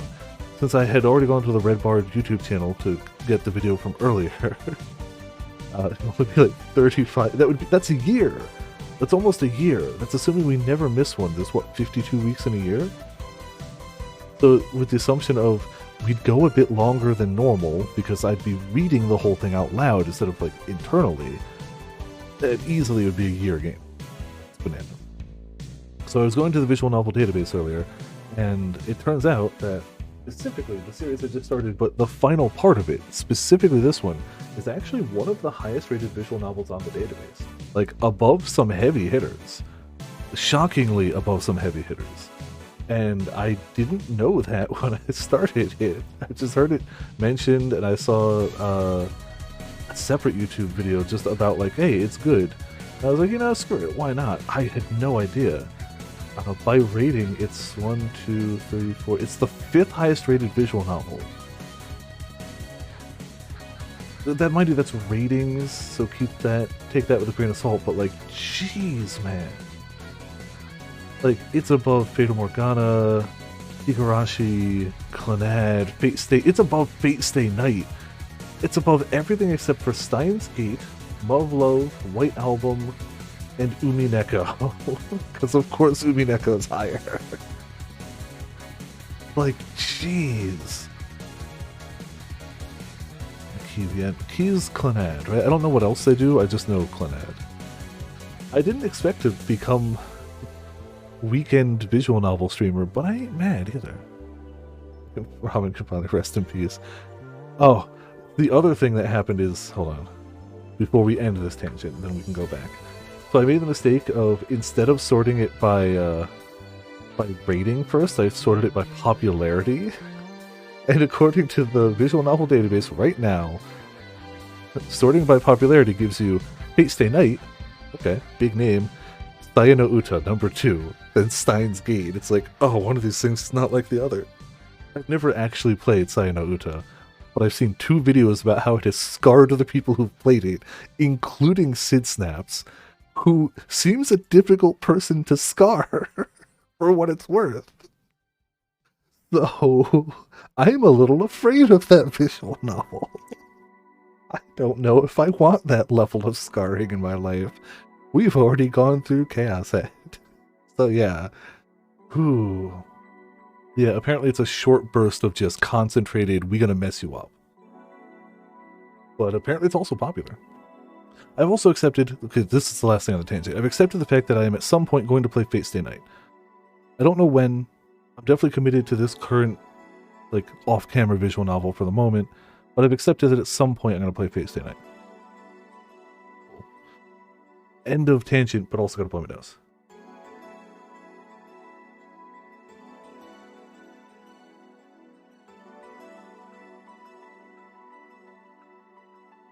Okay. Back to bartending.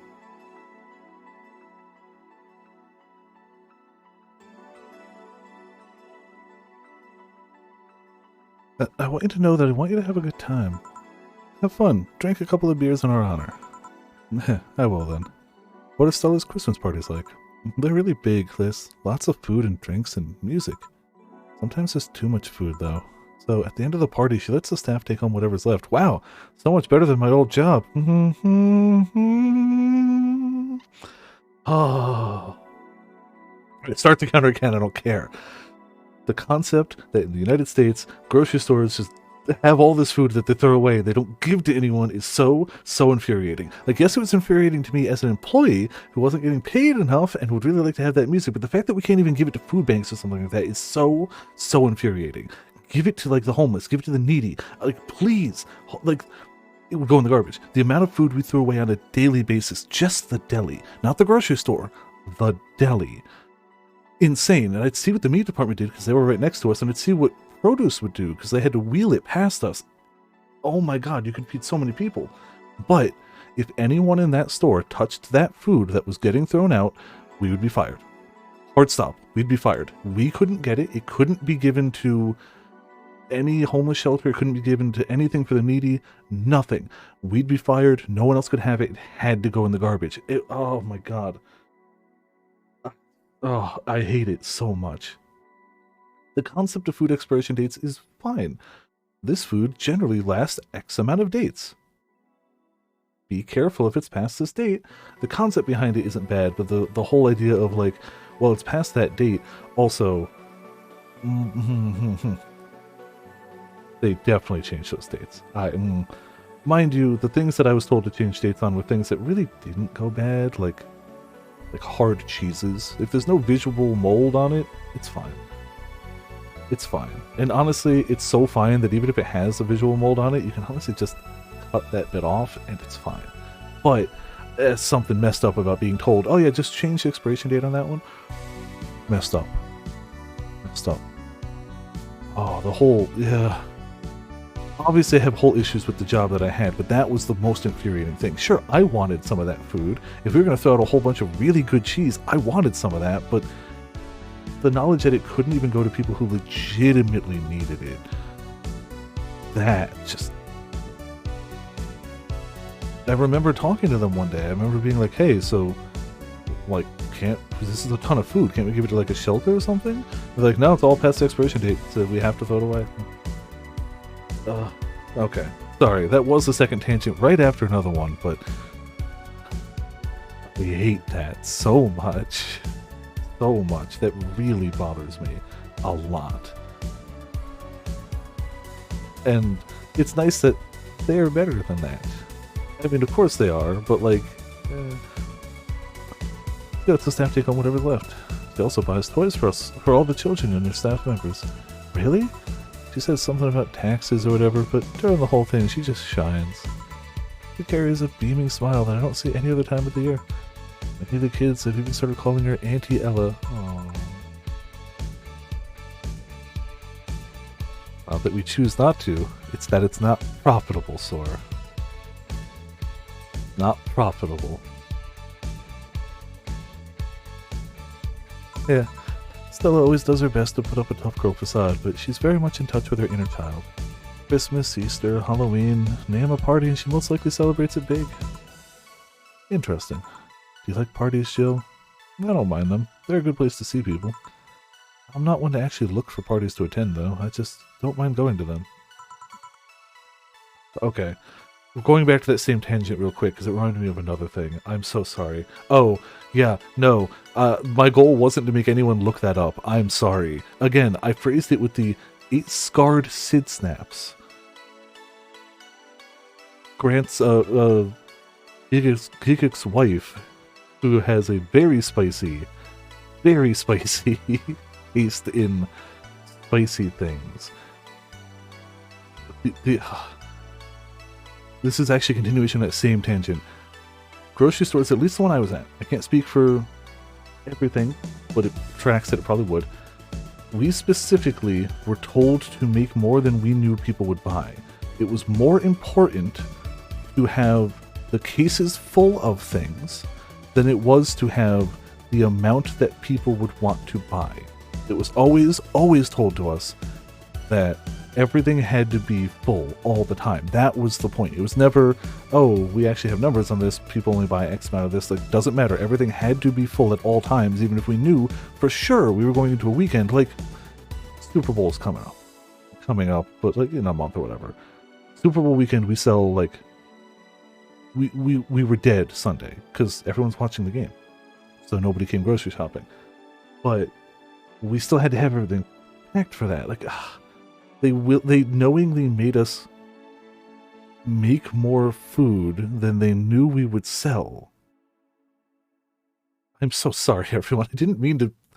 It's just a summary, so I'm sure you'll be fine. But like,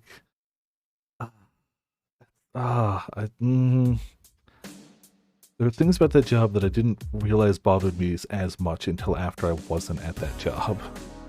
It's those things. That's just, it was bad. Like, when I was there, I focused more on they treated me not great, which is still not wonderful, but now I'm at a job that treats me good, so yay. But man, like, Soccer Awards is fun. I've still only played the first chapter, but it's fun. It's fun. Friendly, happy with, yeah.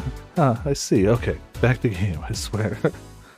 That was just a continuation. That was just like more bubbling up rage of that one tangent. I only go to parties that Stella's attending, because otherwise I'd just stand there without anything to say.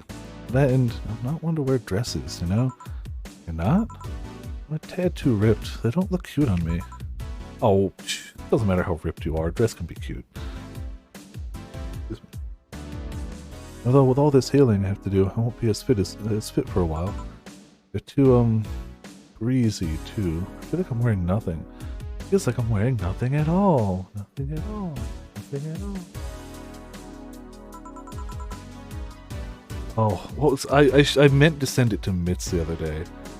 After she posted the Von Karma video, I saw something on Reddit of, it was just a muscle girl doing muscle thing. I don't even remember exactly what it was, but it's just strong muscle girl doing strong muscle thing, and it's just like, damn. Alright. I meant to post it in the Discord, and I don't know why I didn't. But I bet you'd look good in a dress, Jill. It's been years since I last wore one, I wouldn't know. Last time I wore one, I remember worrying my arms were too thin or something like that. We all have a complex, huh? I mean, even Stellar has her own. That's hard to imagine. Power Force? I haven't actually seen Power Force. Are you? I Dude, I would imagine they'd immediately change that the second somebody tried to stream that. Immediately. I'm pretty sure just because they don't name it... Okay, this isn't a tangent, this is... I know, it is. So I should. Games on Twitch. I'm pretty sure they also end it with a, like, and other games that would fit this. Yes, this is specifically on Twitch TV's website, so it's not, like, somewhere else.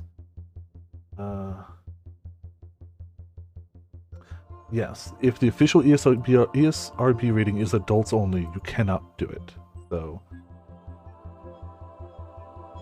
is that Subnautica or Subchungusia? That's a mod. That's a mod. Game violates our community guidelines. Okay, so yeah, it specifically is like if it is either ESRB AO or violates community guidelines as applies to hate speech, sex, nudity, gratuitous gore, or extreme violence. I'm pretty sure it breaks both of those. I don't know if it's been officially ESRB rated, but if it has, there's no way it's not adults only, and it definitely breaks that second one.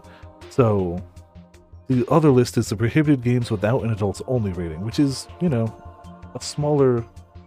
This non-exhaustive list is regularly updated, so yeah. What? Okay. Then I got nothing. I got nothing. Why? Why would they do that? Last week. Okay. I take it back. I take it back. I got nothing. But... Alright, that's alright. Oh, but she does have one. She distresses a lot about her bust size. Really? She's not that small. I think I'm smaller than her, in fact. Actually, it's the opposite. The opposite kind of complex, I mean. She's a bit self-conscious about having a big chest. It shouldn't be, but again, all I know is, like... Hot tubs aren't nudity or excessive violence. Technically. Really? Again, I've seen bigger chests than hers, to be honest. Although, I guess comparisons are useless here. They rarely help with complexes. Well, she does go the extra mile to hide it. In fact, I have no idea how she does it. I mean, I've seen her before and after she tucks them away, but I guess I never cared enough to ask the specifics. It's also why she goes out. She styles her hair in those, frills? They look a bit frilly, don't they? She styles her hair like that to help divert attention away from her chest. She seems affluent enough, why not go through reduction surgery? And she also kinda likes having that size.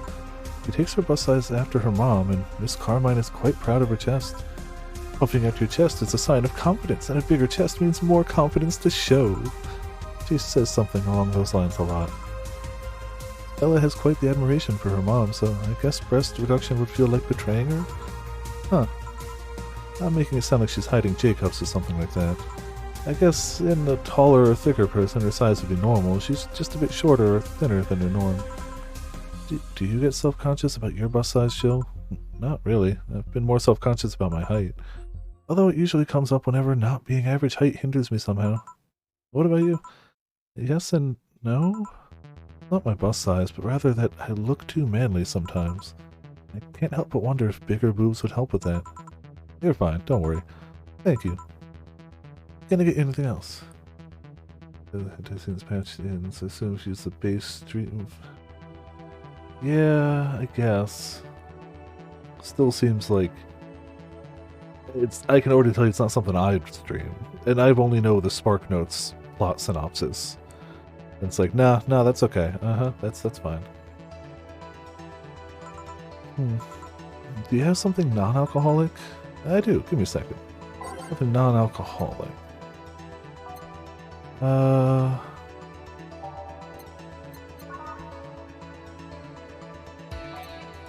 Sparkle Star would work.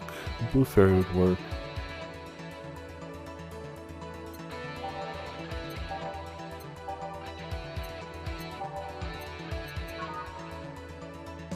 Let's try one of these.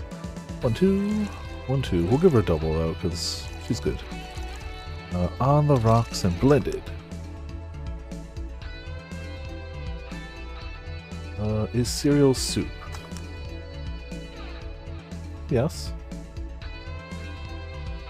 Yeah. Yeah. I mean, I wouldn't refer to it as such, but I think it would count as such, yeah. In the basics of definition, sure. But I don't think I'd ask for a bottle of cereal and milk soup. A bottle. Why would I get it in a bottle? There's so many things wrong with that statement, but it's fine. Here. Thanks. You're not one to drink that much alcohol, are you? It makes me feel sleepy, or at the very least makes my legs go numb. It's an annoying feeling, to be honest. It makes me wonder what's so good about getting drunk. Imagine cracking open like one of those like Campbell's Pop-Top cans of soup, but it's just cereal and milk in there. Oh, it'd be so soggy. It'd be so soggy. They'd find a way. They'd find a way that like when you crack open that pull top, it dumps the cereal from a separate container into the milk at the bottom. They'd find a way. Canned air. They'd find a way. There's a way to make that work. The problem is nobody cares. It's so much easier to just buy those little like mini cartons of cereal and like a little thing of milk like you used to get at school. Man, okay, quick tangent. I know, I do this. Fine. My brother works at a school in the cafeteria. And right before Christmas break, bought back a lot of stuff they were going to throw out because, unlike grocery stores, they're like, yeah, take it. It's going to go in the garbage. Take it. Eat it. Whatever. And one of the things he brought back was just about 24 of those old little, like, tiny chocolate milks that you used to get at school. Man, they're not great, but it's just one of those things of like, man, I haven't had one of these since I was in, like, middle school. It's been so long, and it may not be great, but it is its own unique thing. Like it's something you don't get elsewhere. It's its own type of chocolate milk. And it was just one of those like, oh man, I feel like a kid again. Crack it open, a little thing of chocolate milk. It was just fun. Canned coffee. See, I don't do coffee, so to me, canned coffee is fine. And like I see so much of like, I know Starbucks does canned coffee for sure. Yeah, there's so many like. I guess a lot of them are bottled, not canned. Yeah. Oh, partially frozen on accident. Oh, that was never common at my schools, but it had happened for sure. I definitely remember getting some like that. It's that school taste. Yeah, again, that's why I couldn't call it good tasting, but it was oddly nostalgic. Makes me wonder what's so good about getting drunk. I mean, I'm not above it, but it's not exactly a pleasant feeling. You feel like you're sleepy, even when you're not. Your legs go numb, everything starts sounding funnier than it really is. What's so good about not being able to control yourself? It's a good question, actually. Usually people like feeling numb because that numbness helps them forget their problems. Even if we don't talk about alcohol, there's a portion of people that can't afford food, or who are suffering from some pain that only alleviates when drunk or high. Doesn't sound really logical on paper, but then again, humans are rarely, if ever, logical creatures. Despair and pain cloud your judgment and make you do stupid things sometimes. Yeah, I've seen that firsthand. The world has an ugly side nobody deserves to be a part of. Yeah, it's also a matter of addiction, you know? Starts just liking the drink, but then you need more of it, and before you know it, you're hooked. Oh yeah, that too. So tell me, what kind of party are you guys throwing? Nothing fancy, it'll just be me, Boss Gil, and a couple of regulars. They'll bring food, we'll chat for a while, and that's it. Yes, he's doing some tasty-ass garlic bread. Yeah, I about remember the same. I don't remember if it was elementary or middle school, but I definitely remember, like, garlic bread, pizza. Honestly, I liked the chocolate milks. In high school, we'd get milkshakes, which were really just frozen soft ice cream that they called a milkshake. But it was way too hard to be. Like, you didn't drink that with a straw, you ate it with a spoon. But they called it a milkshake. Oh, and my middle school used to have those honey buns, like those wrapped honey bun snacks, but the ones that specifically had like, I feel like there's two types of honey buns out there. They're the ones that are like donuts, just dipped in glaze, and they're the ones that just have the glaze on top of it, like that thicker, the white glazing instead of the transparent one. And it was always the white glaze one that I liked more. They always had. Don't remember much. Yeah, I feel like I had a mix of school. Like, I usually had a lunch, but there were some days where I'd get a school lunch or especially in high school, like when I had an extra buck or two, I'd get a milkshake, because why not? The cool thing that the cool kids, anyone in my high school did was, it was well known that the only two good things in my high school cafeteria were the milkshakes and the fries. We'd usually get some combination of milkshakes and fries. So people started just dipping the fries in the milkshakes and eating them that way, and that's what everyone did, because almost everyone had at least one thing of fries and one milkshake, and it's just... yeah, they always had pizza, but by the time you were in high school, you knew the difference between good pizza and bad pizza. In elementary school, it's just like, yay, cheese, sauce, something resembling bread, yay. By the time you're in high school, you're like, that's not pizza, that's cardboard with cheese. No, I refuse. I refuse. One last food-related thing. The college I went to in Vermont, originally, when I went to go study meteorology for like 3 semesters, 3 disjointed semesters. My college career was weird. I wouldn't argue it made either better than the other SOAR, but I wouldn't argue it brought either of them down. So it kind of worked. Yeah, and salty and sweet. The food that was there, we used to give food a hard time because it was mediocre food.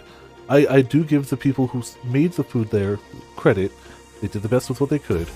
But it was a well-known thing that Aramark, the company that provided the food for that school, also provided food for all the local, like, prisons and whatnot.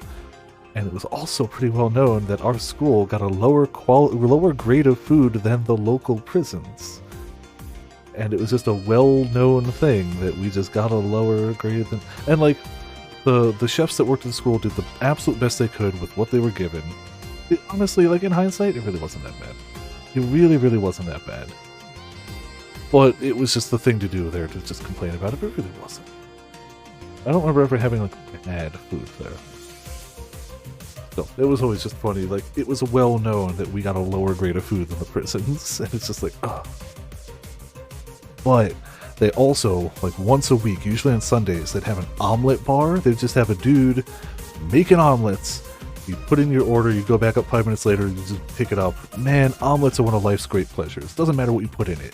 I'm a ham and cheese type of guy myself, but it doesn't matter. Sausage, veggies, doesn't matter. Omelets, delicious. Loves me a good omelet, especially ham and cheese. The omelets are top tier. That's a great way to take a bunch of, like, easy ingredients and make something really good out of it. Oh, absolutely. I'm pretty sure Pot's already left. It's like, the tangents have started and Pot's has gone to do something else. And it's all been while Sai's been here. Man, that sounds so good. At least better than the whole planning madness Stella is sewing right now. Then tabbed out. Yeah, that's smart. Honestly, it's smart. If you ever throw something like that again, you let me know, you hear? Sure. Hey, Sai? Yeah? What do you plan on doing now? I'm gonna check one last errand before going home. No, I mean, what do you plan on doing now with the White Knights? With the White Knights disbanded and all? Excuse me. That was the last thing they did too, wasn't it? They clicked and they were like, yeah, I can leave for a half hour, it'll be fine, I won't miss anything. And they're right. 100% right. Damn. Yeah, no. Look at how far I gotta scroll back up to see that. Yep. Clicks, leaves. Smart move. Honestly, smart move. To be honest, I don't know. I never planned to prepared a plan B, because I figured if you can go with the plan B, why not just make it the plan A? Hey, Fox. We've gone and come back a few times. You know. Not the brightest person, so I never graduated from college or even high school. I could go for a position with the police, but it wouldn't be as thrilling. The last thing we were doing was specifically like, man, we've been on this tangent for a while. It was probably really smart of Potts to just click and tab out for a half hour and come back. So yeah, we were. I'm tired of blatant corruption, sick of it. Oh, but I'm alive. I've learned something after that hell in Apollo Trust. Life is not something that you can just throw away easily. Clawing my way out of that place made me realize just how much I want to be alive. Body count left in the bank was ridiculous, but I'm still here. I don't know what I'll do, but I'm alive, and I'll figure it out sooner or later. If the dogs a bit, aw, oh, man, it's So Potts knows this, and this is going to be a very quick tangent, I promise. Potts knows this, but I don't think I've mentioned in chat. Calico just got a brand new dog yesterday, and they just keep posting pictures of the dog being cute. It's a very nervous dog right now because it just traveled from Texas, and it was kind of in a weird situation down there, but yeah, sorry, that sums up. Yeah, that sums it up. But like, when the dog's nervous, it blips. So like, the first picture we all saw was like, the dog's name is Charlie, but they're probably going to change that because they don't respond to Charlie anyway. In the back of the crate, just like really scared, like, but they're getting better. Like they've had him for less than about 24 hours out, just over, and they went from barely leaving the crate to like coming out, like seeing everyone else, hanging around, still nervous. It's clearly a dog that hasn't been outside much, which is insane. It's not housebroken yet, but it's a young dog, so like there's for sure gonna need some training, but it's a very cute dog, and seeing pictures there it is. Yeah, exactly. So yeah, the quick tangent is just cute dog pictures. Yay, that's nice to know. Well, gotta go. Bye, Jill. Good luck with the party. Please come again. Welcome to Valhalla. Oh, hi, Mr. Detective. I always forget what voice I gave this guy.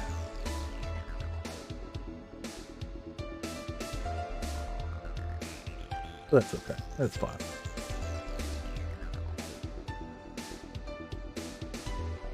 I feel like the only person I really remember the voice I gave them is, gotta love the brain, monotonous voice. Oh yeah, we did. You're right. Thank you. Jason Funderburg. Anybody who has not seen Over the Garden Wall, please watch it. Preferably around Halloween, but just watch Over the Garden Wall. Please. It is so good. It is so good. Cool. Jason Funderburg is a character from that. That's it. Why not? This is a chiller. Ah, hey there, girl. Give me a strong drink, why don't you? Alright. Something strong for Mr. Detective. Perhaps something manly? Alright, so let's see. Let's go manly and just find optional.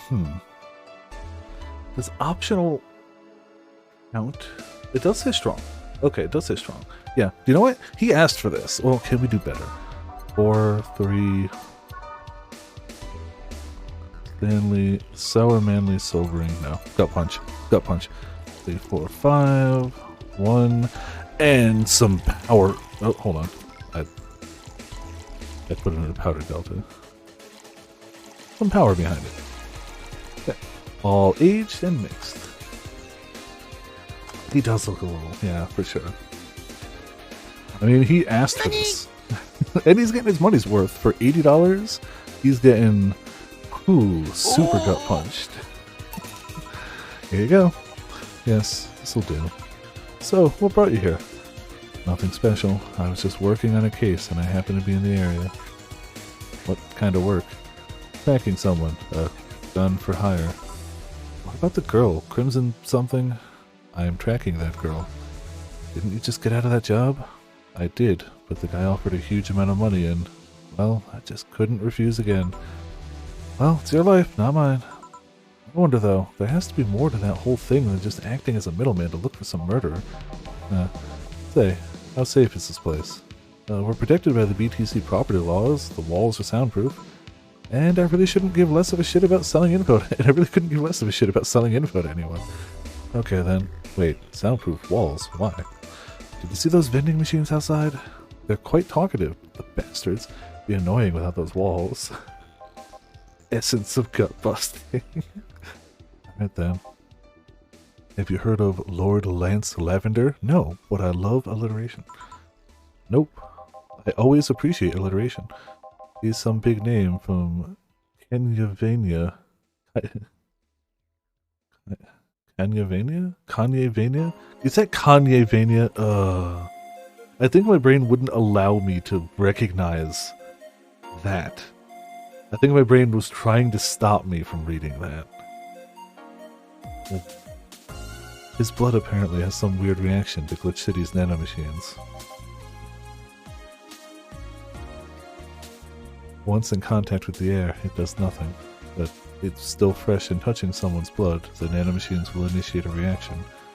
Essentially, they'll just eat through the other person's body until there's nothing left. They're using him as a guinea pig to see what caused that reaction, and if it could be used to fight nanomachine rejection. Well, turns out the Crimson Rose is his daughter.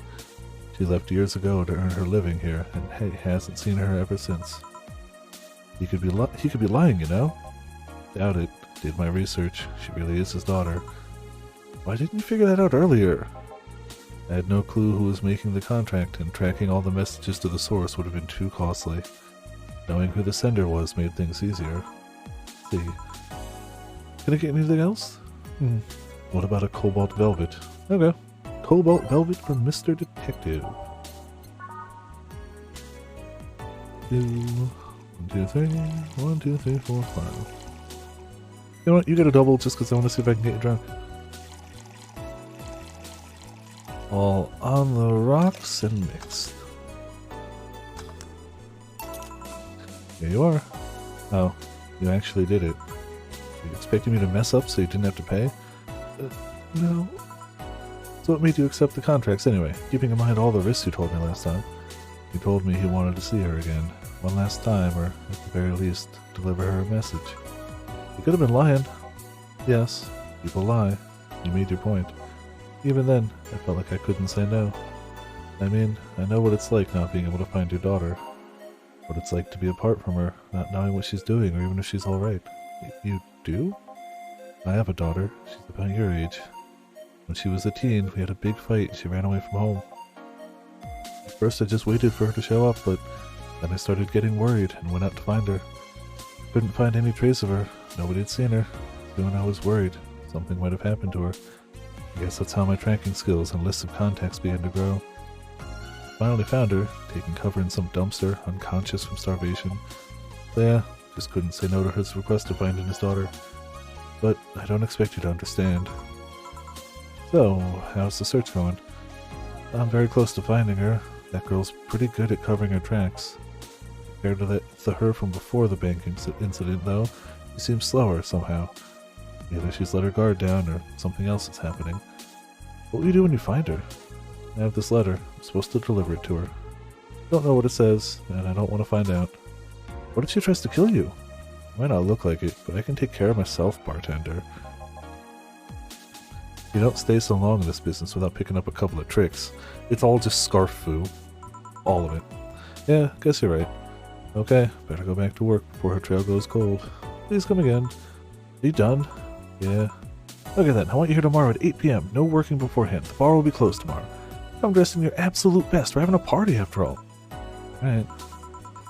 Our absolute best is definitely the slut shirt, right? Where's Gil, by the way? He stored all of our things in his home because of how close it was to the stores. I told him to go home already and bring the stuff tomorrow. Let's see. Well, see you tomorrow, boss. Hold on, wait a bit. I'll go with you. Oh, sure, thanks. We did make a mistake. It's a shame. Well, I know the small party is what you needed, bonus. Merry Mega Christmas. Let us celebrate Santa's recursion as the Mega Santa that saved Christmas from the Red Months. That's a lot to take in. Happy holidays. That is a lot to take in. Augmented Eye. Yuru Yuri is the best show this season. If you weren't a fan of Yuri and Slice of Life shows already, then be prepared to join the Moe Church this season with the premiere of Yuru Yuri, one of the funniest shows I've ever seen in recent years. The pals at the popular Danger U forum seem to divide it, however. This is such an obvious pandering. Remember when anime was about women doing womanly things and beating the shit out of each other? What is this trash? You girls are just haters who hate their lives. I'm going to marry Sheena Sue. Wake me up inside! You can catch YY every Friday at RSTV. Yuri, an actual anime. Let's butcher the name. Oh, is it really? Oh, is it sexist to have an army of robot women? The ones without artificial intelligence, mind you. The King of the West, Anjay. Yeah, Kanye, from the western nation of Kanyevania, has approximately 6,000 robot soldiers, all of whom look like the hottest girls around. But is this show of quirkness from the wacky dictator problematic? Kanye would become a dictator. Those dictators in Venezuela or whatever just do what they want. They don't give a shit. Mariana Zimmer, 35, told the Augmented Eye during a street interview. They're all pretty hot though. If I was him, I'd have done the same. Why bother with the real thing? We can just make them from scratch to match every needs. More as we investigate. Ooh. The King of the West, yeah. Lillian receives mysterious messages. Update 2. The messages have suddenly stopped and everything is normal again. Still, we can't stop wondering what's the deal. Was it a prankster or someone who just discovered how to subvert public communication channels in Lillian? Either way, some reports indicate that Lillian behavior has been rather unusual as of late, although we can only imagine the confusion they were going through. Not the first time. Let's not forget that something similar happened 5 years ago when Lillian advancement was at its historic high. Fortunately, nothing came out of it. Will it happen again? Time will tell. Spooky. A bit, yeah. I forgot to check these. Pretty sure Kanye Vania went through demilitarization before. And wanna watch it? Anime is for nerds. She's definitely watching it, right? Yeah. I've never seen a celebrity ruin their reputation so quickly. And like, those who have at least tried to backpedal it and be like, that's not, sorry, and do the usual, YouTube apology video where they're not sorry, but their PR agent said you have to say these things. He's doubled, tripled, quadrupled down on it. Like, oh. I have prior to this, I had no opinions on him. I know he was a musician. I didn't really listen to his music. It's not my jam. I had no strong opinions either way. But like, yeah. So did we read this one? Every now and then I wonder if I'll ever meet my significant other. All the stimuli from being born just through... Okay, no, we did read that one. So this is the one. Was it Mega Christmas or Mega Christmas? I don't know, don't care. I'm way too used to Christmas, but the mega tradition here in Glitch City is mega comfy. I know it's an incredibly absurd name, and the holiday isn't any less crazy due to its origin, but I find it amazing how GC managed to replace the original festivities. Some places celebrate Christmas eating fried chicken, but here they outright changed the holiday. Well, it's not that different, considering they're the same dates, but still pretty cool. Whoop, gotta go, time to sign some books. Merry Mega Christmas. Cool, and we don't have to buy anything today, yet. We gotta save. Back up that life.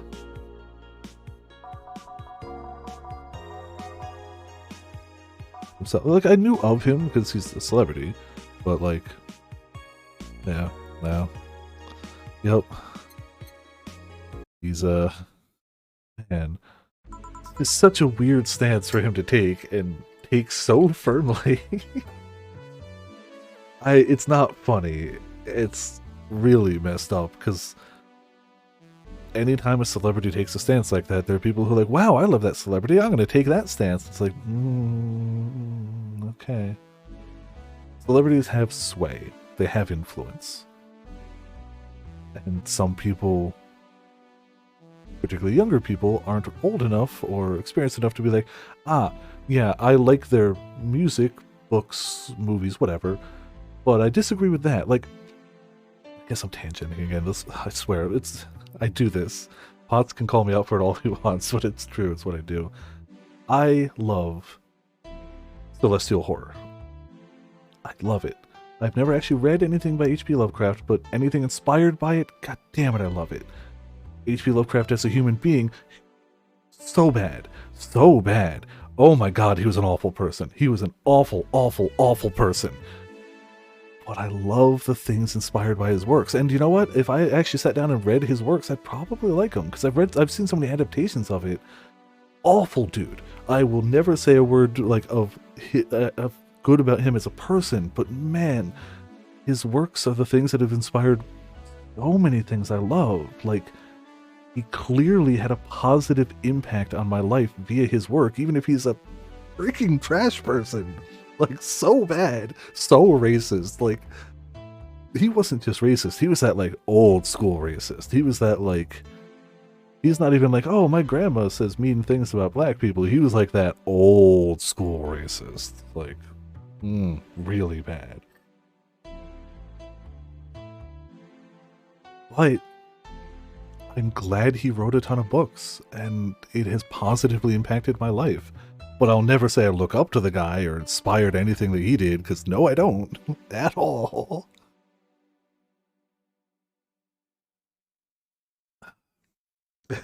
Anything inspired by the works of H.P. Lovecraft, I'm probably going to like. Anything inspired by the life and times of H.P. Lovecraft is probably going to be banned in most areas.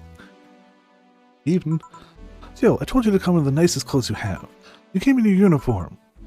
These are the nicest clothes I have with me. Besides, you and Gil are in your uniform too. Well, I can't really show up in casual clothing. I'm being monitored. What about the kilt you wore that one time? Still surprised that one didn't break the dress code somehow. And you, Gil? I don't have that many clothes to begin with. You people depress me. Well, everything's in place back there. Oh, Elma's here. You know, there was a time when people greeted others before saying stuff like that. Come on, Jill, greet her properly. Welcome to Wait. Man, if that's not a sign that you need to ease up on the work, I don't know what is. True. To be fair, that's not why I changed it around. I still do refer to things as Lovecraftian, but I feel like celestial horror encompasses a wider... It is expanded beyond that. In my mind, there are things that are strictly Lovecraftian. Like, Cthulhu is not... Well, Cthulhu is celestial horror because they overlap. But I would argue, like, literally Cthulhu and Innsmouth are Lovecraftian. But things inspired by it, I would argue, go in the bigger umbrella of celestial horror. But that's just my way of organizing things. I use celestial horror, but usually when I'm talking about like more modern stuff that like encompasses that type of stuff, like literally anything, honestly, anything that's not like I've seen a bunch of movies that are like adaptations of Lovecraft things, but I've seen plenty of like Event Horizon, which is it's all like, yeah, I suppose it's all just how I keep things organized. Like I have, though I don't use it as much. In my mind, there's a very strict line between a roguelike and a roguelite. I tend to just refer to all of them as roguelikes, it's fine, but like as somebody who did grow up playing Rogue, Tales of Maj'El, Dungeon Crawl Stone Soup, actual like ASCII roguelike games, to me there's a very big distinction between that and the more common modern, roguelike. I still like both. They're both great. They're different. They're just different. To me. It's all just categorization, whatever helps you, but yeah, I can understand why there's definitely why there would be people who try to go away from the Lovecraft name. Roguelikes, because that sounds better. Yeah, that's fair, and that's why I usually just clump them all together. But like to me, water staff down. I suppose it's. I could be pedantic about like my strict definitions of roguelike and roguelite. Most people don't care, and most people will understand what I say if I say roguelike, and it works, it's fine. Even if to me, my definition might be different. Shut up, it's become a reflex. Wait, Alma also came in her usual attire. Why aren't you saying anything to her? Ribbed sweaters get a free pass. Genre is restricted. Yeah. Like, especially now where almost everything has crossover of anything else. Like, yes, it's easy to be like, I know what an RPG is, but so many games that I wouldn't classify as an RPG have RPG mechanics. They just do. I'm gonna blame you guys for some of these. Some of them were straight up me, though. Some of them are you guys. But yeah, like, yeah. Genre can help when you're trying to describe what a game is, but there's so many...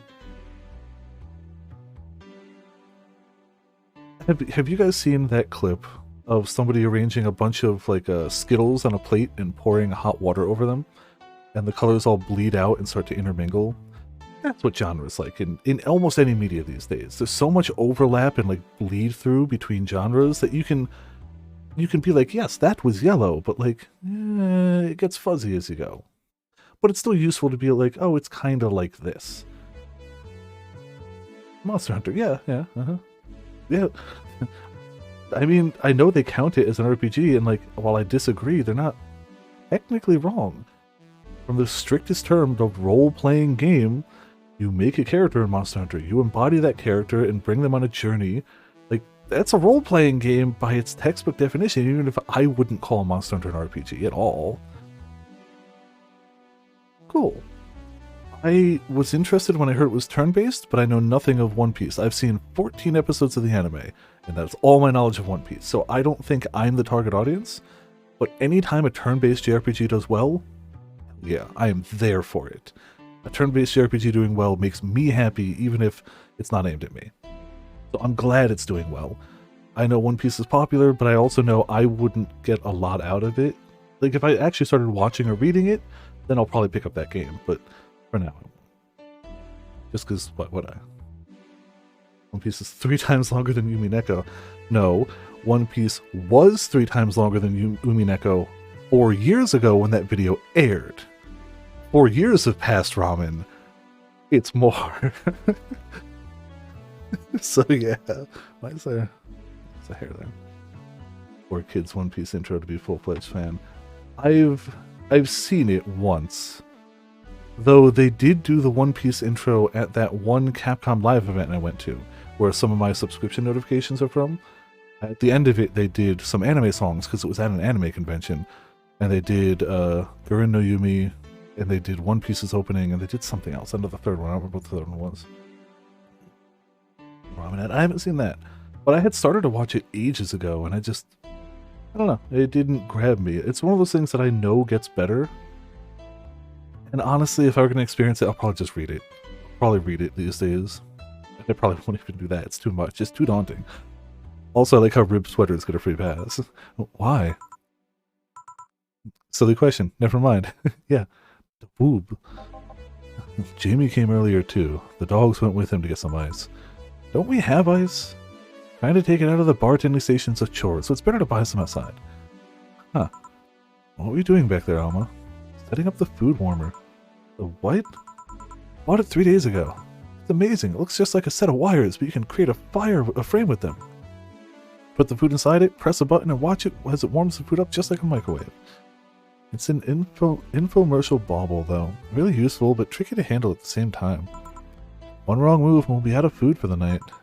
Everything will be scorched in a second. Oh, so you've brought infomercial stuff too. Haven't you? It's at the very least a good idea for gifts. Well... Dynamic entry! Finally, at least somebody came after me. Is it weird that I've already heard these 3 times in the last hour?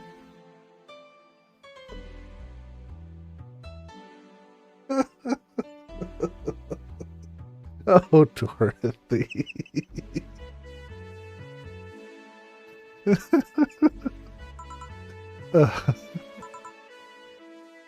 Oh, don't be like that. She's not saying it out of malice or anything. She just found it funny.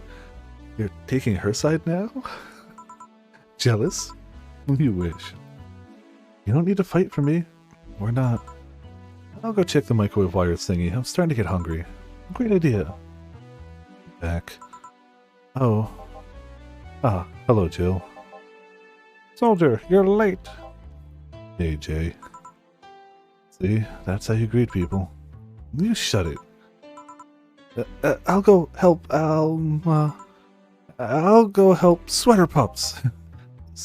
Something wrong? She's not good with dogs. Oh. Alright, we're all here, so we can start. Yo, Anchorage. Alma. I know what I said. How's the food doing? Nope. I don't think it has any specific Kano lines in it, but it definitely has Mortal Kombat lines. It's doing well, but it'll take a bit. Can't you speed it up? I've used these microwave wire things before. It's either warm nicely but slowly, or burn that It's bitch. completely So, useless. how long? 15 minutes or so. A bell will ring when the time comes. We need to kill some time then. Let's play Truth or Dare. What? I'll pass. Games are for kids. I'm in. Sure, I'll play. Sounds fun, as long as that much stay away from me. That'll make the time pass faster. You'll play. Oh, no passing here. Oh, damn! Alright. Alright then, rules are simple. If you get picked, you pick either Truth or Dare. The highlight of Valhalla. Oh, damn. After you finish, you get to pick somebody else. We go like that until food's done. Pick Dorothy. Oh, what about punishment games? Those are a hassle. Just issue new questions or challenges until the other person complies. That said, Jill. Yes? You start. Pick someone. Oh, let's see. Alright. We got 2 people. Ooh. I don't think there's a wrong answer here, except for maybe the dog. Sorry. It's funny, but I just don't care.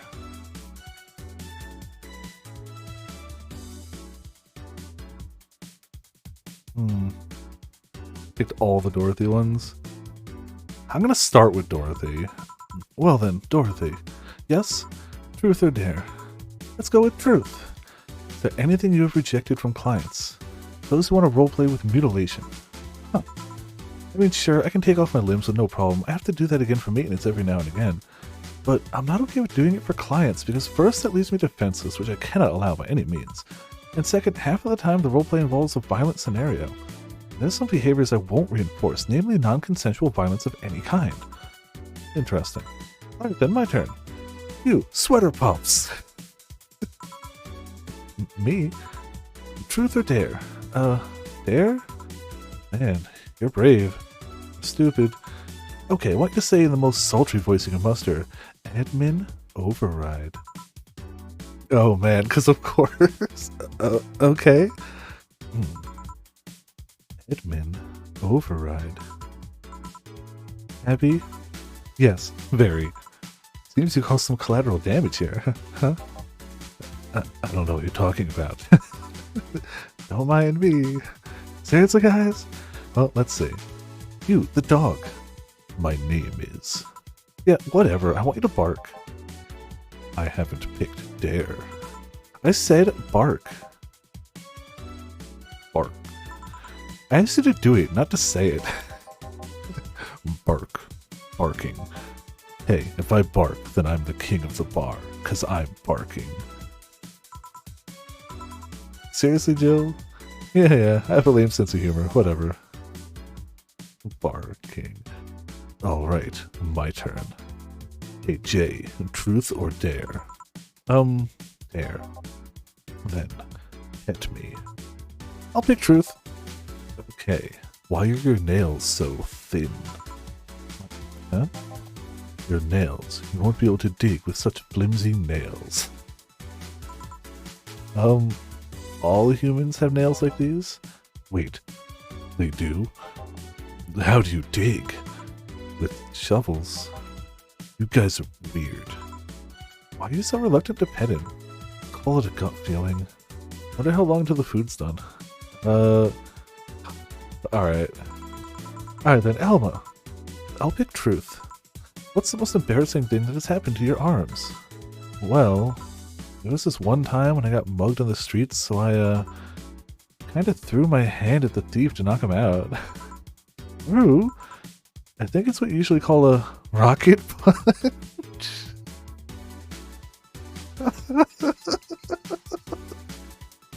She can rocket punch? Alright. I'm sorry guys, Best Girl may have been changed. So, you didn't throw it as much as it propelled itself towards the thief. Yep. And how is that embarrassing? I was just so cartoony. It's a bit embarrassing. It's a bit impractical too. The hand has a startup time after reattachment. Yeah, but why add such a function? Why wouldn't you add such a function? Well, because, boss, don't tell your arm can also. This hand of mine is awesome! My turn then. I'll pick Lorenzo. Gillian. Esmero, truth or dare? Truth. How do you manage to keep that stubble of yours the same length all the time? How do I mean, no matter when I come here, whether it's 3 AM on a weekday or in the afternoon on Sunday, you always have the same 3-day beard. It never gets any longer, but you also never shave. How the hell do you do that? Well, that's a good question, really. Now that I think about it, I do shave, but I use an electric razor and set it quite low, so you're not saying something, but whatever. Anyways, let's see. Dog. Dare. Then play dead. There's not much time left. I want you to know. I always thought you were a fuck boy. I'm dead.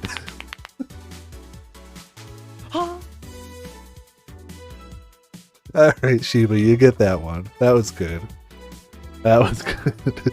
I'm so dead. Hey, Jay, I dare you to bury me. Okay. I was joking. Don't bury me for reals. I'm alive. The highlight of Valhalla. I'm getting hungry. Let's go, boss. Boss? I'll pick Dare. Can you lift me with just your non-mechanical arm? Alright, you can, please put me down! Well then, hey Gil, truth or dare? Can I really pick? Let's go with Dare. Okay then, please cross your arms. Alright. Now turn a bit to the left. I mean my left. Oh. A bit more, and now stand still for a second. Boss, is that a picture? That it is. Nope, not even the same race. Sorry for the trouble. You were comparing me to a pig? Yep. Can I at least see it? No. Fine. Belle? Food's ready. Ah, we got one of each then. Okay. Finally. Let's go. You guys go ahead. I'll have a quick smoke outside. Careful. It's over. Oh. Truth or dare, huh? It was fun, I guess. Hey. Ah, Al. I mean, hello. A bit late for the hello, don't you think? I want one? You know I don't smoke. True. Are you leaving already? Yeah, technically we celebrated Mega Christmas yesterday, but I just got a massage. A message saying that Dinah is making a ruckus, so I gotta leave. Good luck with that. Speaking of ruckus, how have you been doing? Fine, I guess. All this has helped me keep my mind off things for a while. Is it weird to feel the absence of someone you had no contact with whatsoever for the last 3 years? Ask Caducia. Are any of the old literature maidens whose spouses went to war types? Excuse me. I mean, even if you had no contact with her, maybe she was constantly on your mind. If you tweak the circumstances, it's not that different from one of you going to a war. Yes. Well, although the circumstances make me not want to, I've gotta go. Careful out there. Oh yeah, you should take the chance to spend this time with everyone inside, don't you think? Yeah, she's right. Hey, Jill's back! Thought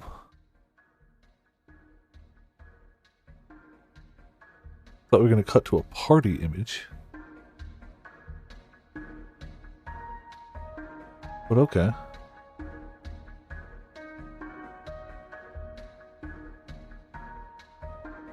Not 100% sure what I'm looking at.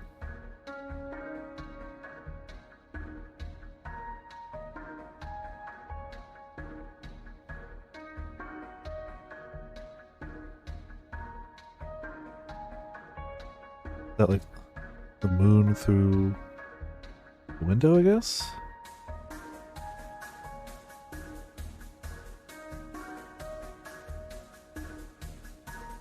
Suppose so. Chapter 3. Dulce?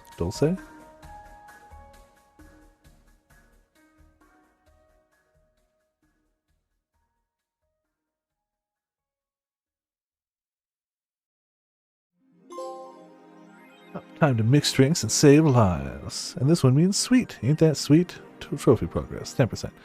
Rent is due on the 30th. Please make sure your account has the necessary 10,000. Okay. That's, unreasonable. It's actually unreasonable. We can't make that type of money. We can't do it. We actually can't. But okay. Yeah, we gotta win the Princess League, obviously.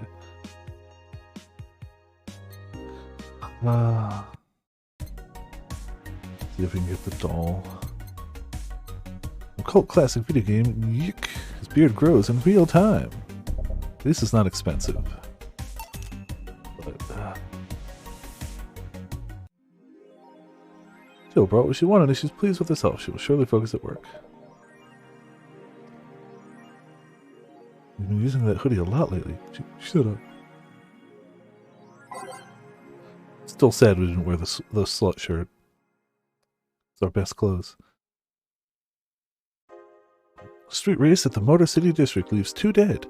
The Motor City District is notorious for the number of illegal street races it sees every week, and the dozens of injured drivers it leaves every year. This time it has been reported that 2 people died during a race hosted at the Gate Highway, otherwise known as the Death Lane.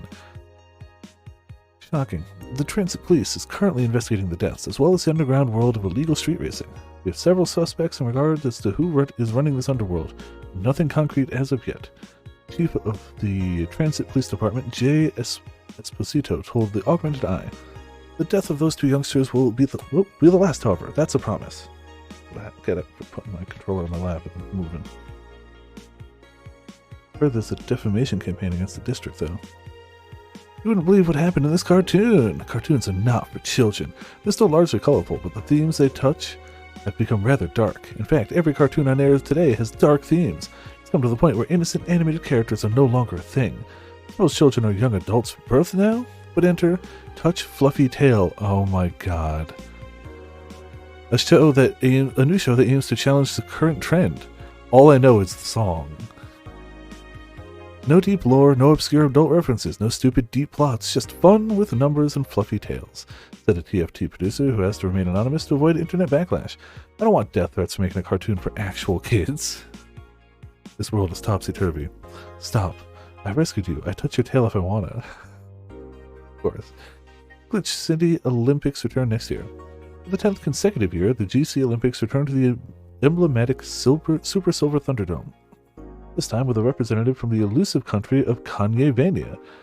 Prime Minister Quincy, who is in charge of the committee, told the Augmented Eye that it wasn't easy getting in touch with Kanye, and that we had to abide by some of his religious rules in order to see some of the best competitors come to our country.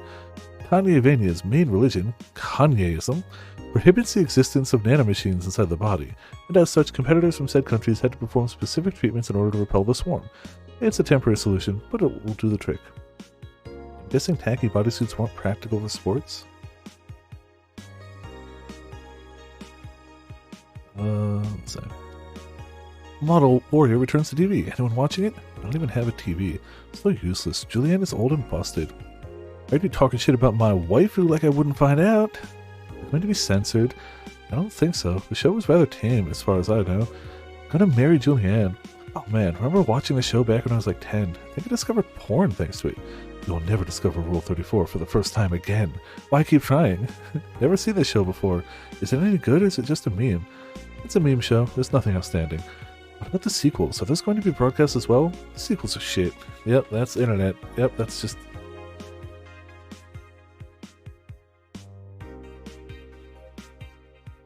How's this thing? It's bad. What's so bad about it? Ah, it's bad. The sequels are bad. Hey, porn though. You will never discover Rule 34 for the first time again. Okay. Is your lip trembling? No. Aw, clearly a fan. Alright, that's our last save slot. Day 14. Hey, Pats, go to work. Maybe we get a big Christmas bonus? Good evening. Hey, Jill, Gil's in the back sorting out an ingredients shipment. I've got things to do. The dog's in charge. Okay, bye. What? Wait, the dog what? Okay, first order. Pet me. No. Pet me. No. I'm in charge, and I want you to pet me.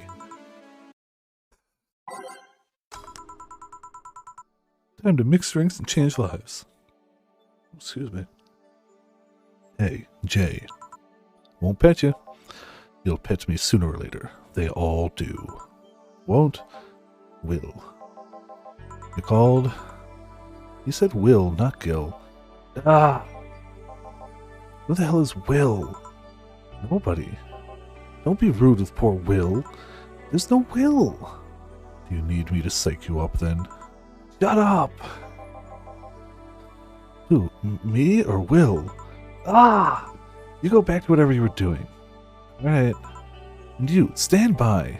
Only if you pet me. Go! The fuck just happened? Well, aren't we spirited today? Welcome to Chilio. Why do you sound so weirded out? You didn't show up with a bombastic soliloquy. Well, putting up an act can be tiring, you know. So it's all an act then? Wasn't it obvious? I guess. Would you mind getting me a bleeding chain? Sure, Julio wants a bleeding chain. 1 extract, 3 powders, 3 flans, all blended. Blend the hell out of it. Success. Bleeding Jane. Yes, this is just the thing. So, tired of putting on an act? Care to explain? It's a long story, and I honestly rather not talk about it right now. Fair enough. What made you change your mind, though? Well, for one thing, it's safer for me now. The pompous buffoon act was mostly a way to avoid raising suspicion. Safer? It's a word that's been losing meaning lately. Make him normal. I mean, he's clearly normaled out, but I'm still using the voice. Wait, that was your way of avoiding suspicion? Yes. You do know how weird that sounds, right? It sounds weird. You try not to raise suspicion, but you act in a bombastic manner that screams you're there. And everyone dismisses the fool as a buffoon and moves on. Damn. Oh, well. Yeah. I mean, you might be right if I were talking about hiding myself, but I'm avoiding certain crowds of people. Yes, my behavior might call everyone's attention. Then everyone just decides I'm harmless and disregards me.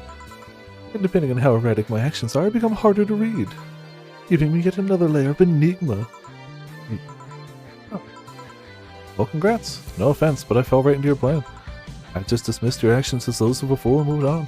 You completely fooled me. Thanks. Say, can you give me something spicy? Here.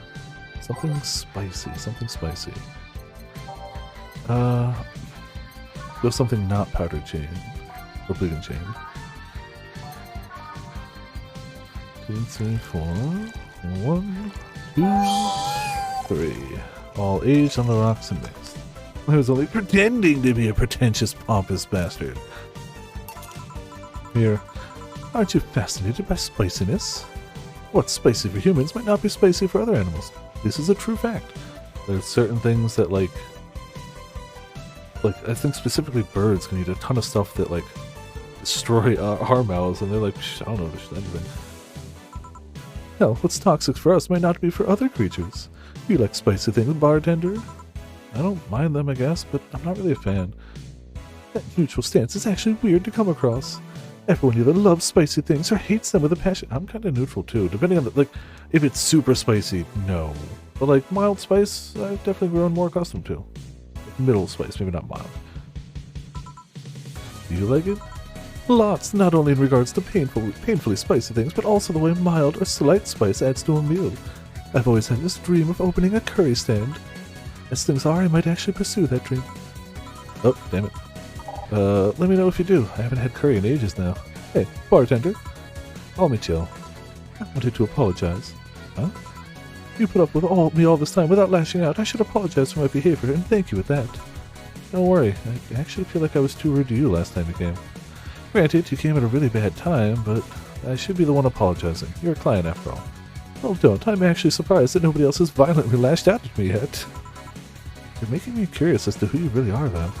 Is Virgilio even your real name? It might be. It might not be. Many of the bird's nerves have been just a normal. Yeah, crazy.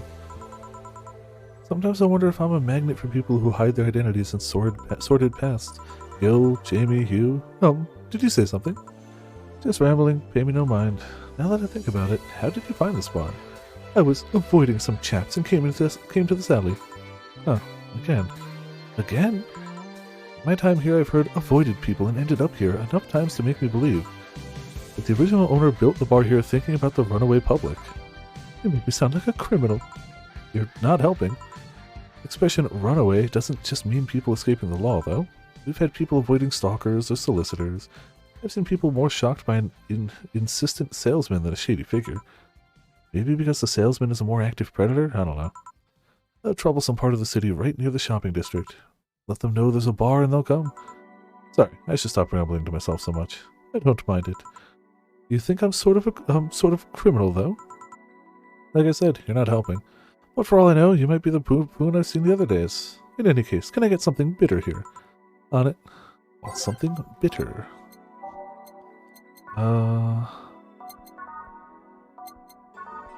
Rev.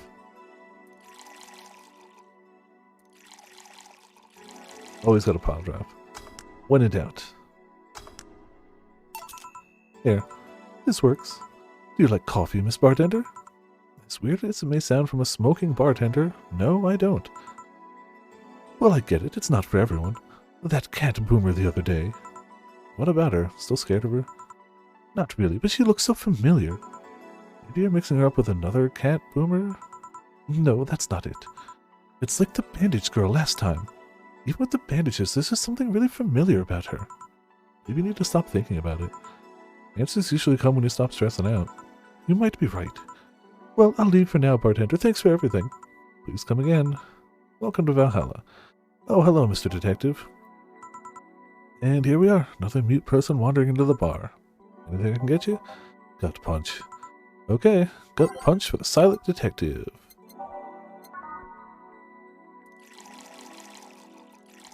Well, you want to get punched.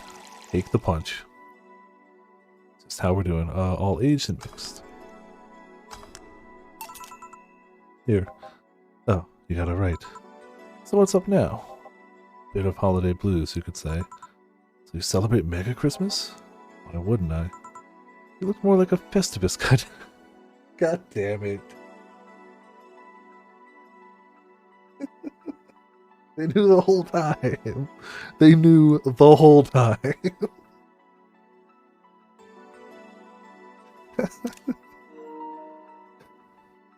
You looked more like a Festivus kind of guy. Why does everyone keep saying that? Well, Festivus is a celebration going against the capitalist madness that is Mega Christmas. And you know, cheapskate. If you have something to say, say it. I'll refrain. Although now that I think about it, Holiday Blues is not really tied to a specific celebration. Just a season.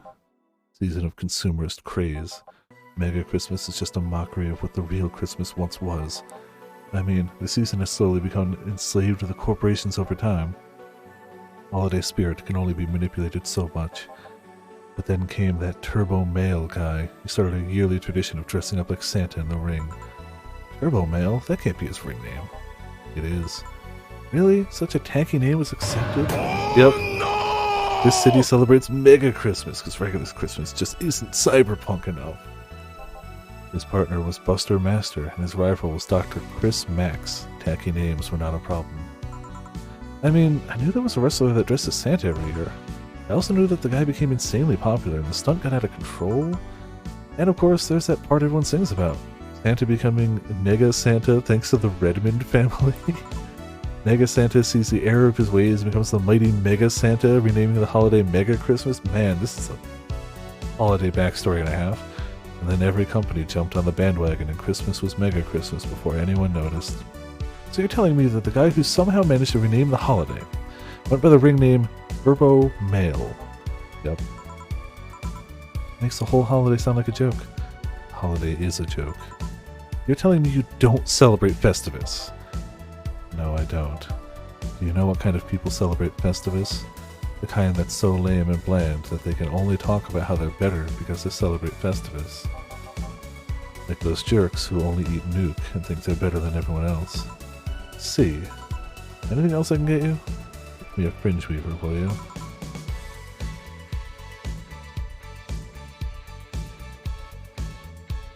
Yeah, I mean, it's subtle. Subtle. Here, let's get him a fringe weaver. one of these, and a little bit of alcohol. All aged and mixed. Here. Right, thanks. So, any issues with the city lately? What's the word on the street? Shouldn't I be asking that? There's nothing new, really. The lynchings of White Knights stopped, so there's that. Really? Nothing about the armor. Haven't gotten much on that yet. All in all, the madness following the attack on the bank seems to have settled down a bit. That's good to hear. Have any other details about the attack emerged yet? All records of whatever happened there have been long deleted. Security cams, system logs, everything was wiped. Whatever happened there, it's become even more of a mystery now. I wonder if Sai plans on testifying. Does anyone know if Sai went there in the first place? Maybe the wiping of everything actually predicts her somehow. Hey, bartender, you okay? Sorry, got distracted.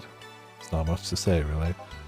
There's the old silly rumor here and there, like the vending machine's tasers malfunctioning and applying more strength, or that the writer of The Last Rain in the World is actually living here as a brain in a jar.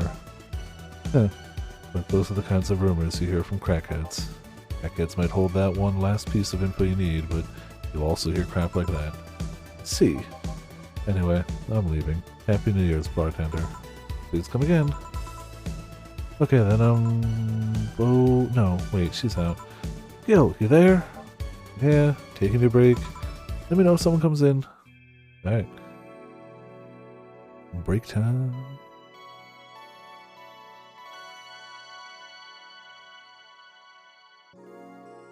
Alright, we're good. It's pretty quiet outside. And the music is still good. Jill? Ah, Miss Kim. Just call me Kim. It sounds weird to be called Miss. You seem to be in a good mood. I got some money and Mega Christmas. Wouldn't you be happy? I guess. What can I get you? I'll have a beer. Okay. Let's get Kim a beer.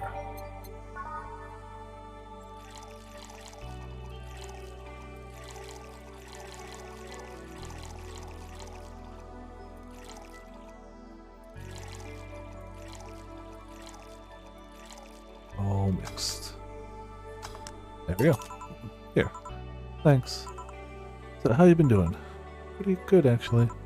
My hair stopped falling out. My appetite's coming back. I hadn't realized just how much the newspaper was weighing on me until I quit. I suddenly stopped feeling defeated. I actually felt like I achieved a victory. Like I got a hold of my own life. So nice to hear. Oh yeah, I'll start bartender training in January too. Huh? Really? Yeah, I did some research and it sounded cool. BTC gives you many benefits, so it sounds like a good thing to do for the time being. I don't know if it's what I want to do for the rest of my life, but it's a good start. It'll give me time to think of the next course of action. A bit of advice. Don't go for BTC housing plans unless you absolutely have to. You have to sign a contract for at least 5 years of service, with a cut-in pay and tips. I was gonna go for that one, but I backed down a bit at the last minute. I do back down a bit. Well, I took the chance when the BTC found me an apartment. Instead of signing the BTC contract, I just asked for a regular one. I still have no idea how I got away with that one. All those apartments were built by them or something.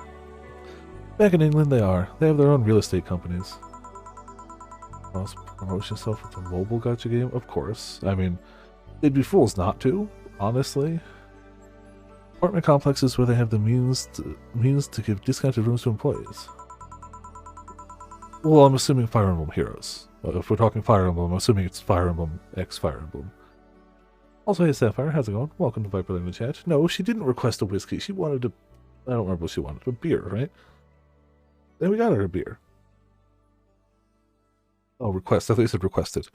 But in the city, Reality Nua holds an unspoken real estate monopoly. It's fine.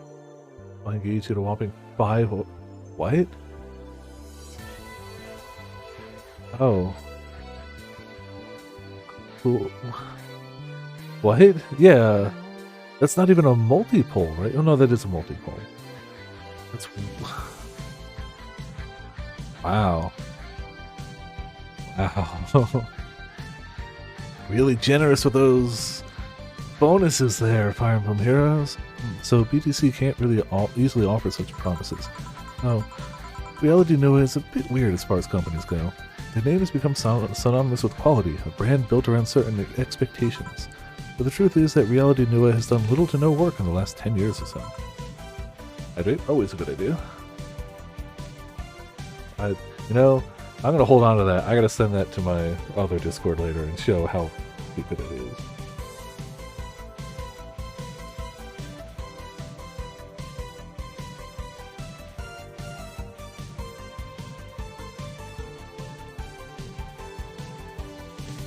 So you get weapons in Fire Emblem Engage, and in Fire Emblem Heroes you get 5 orbs. Ooh boy. It's like they didn't even try.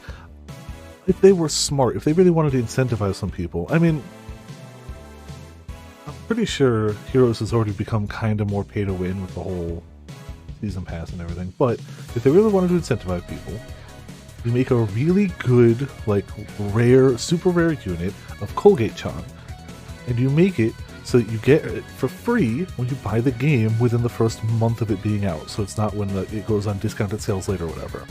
You make a really good meta unit, give her great art, and you make it so you get her for free if you buy the game new within the first month of its release. So, printing money. It's already going to sell anyway because it's Fire Emblem, but whatever. And hey, whatever, I don't want Fire Emblem Heroes to do. I care what they do, actually. Really? I mean, when they started, they managed to sell and build upon plots of land that everyone gave up on. They became a big name as far as real estate goes. But in reality, the company itself has actually done less than you'd think over the years. Most of the time, they're cashing in their established properties or letting others work with them. I believe in the last 10 years or so, they've only started around 3 or 4 new projects, and they're all expansions of their already established ones. You seem to know a lot about it. Nah, I've just read a lot about it over time, especially after hearing my landlord ramble about them. I think it's all par for the course for real estate companies, really. But it's true that when you hear a name so much, you expect something. I don't know, different? But enough rambling on my side. You must be thirsty. Can I get anything else? Let's try Sugar Rush. Okay. Sugar Rush. 1, 2, 1.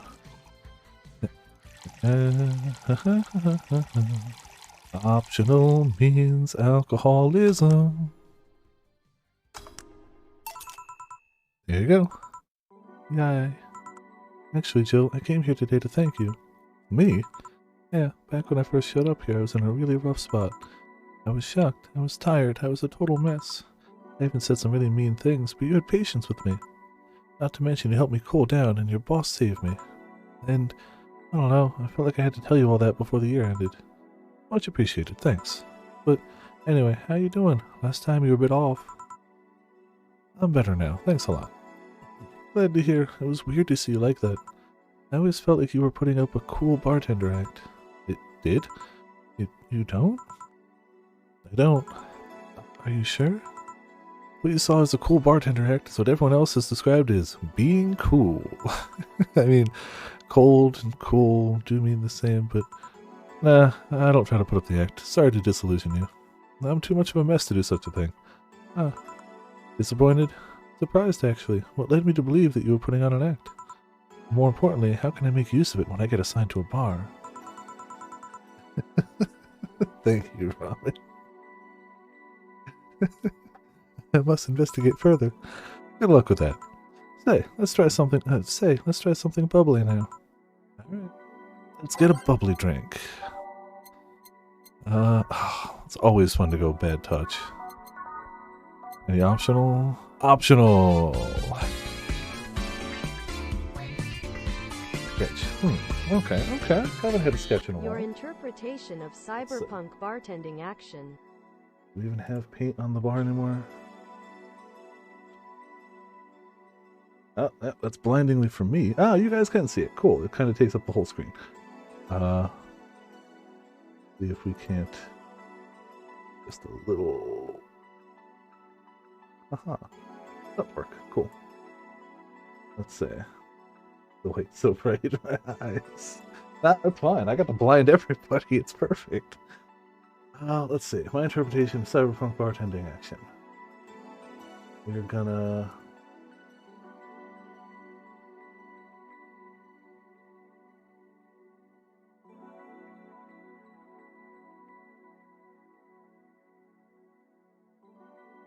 Alright, alright.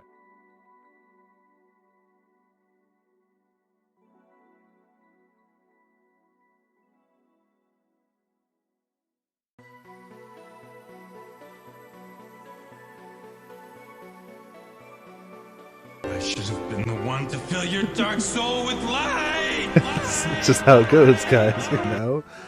What are we gonna do? Start with a black canvas? Nah, I mean, we could. Apparently, that's what they did on a Batman animated show, the 90s show. Apparently, they started with black paper, and that's what gave it that really distinctive look.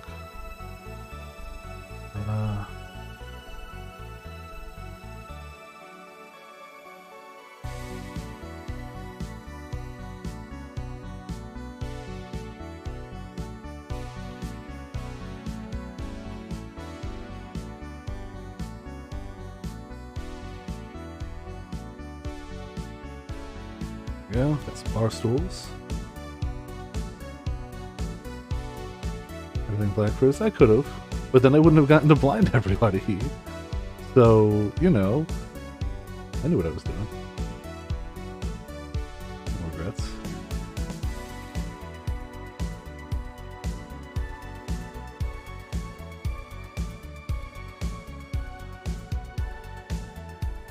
There we go. Should lessen it a little bit for you guys.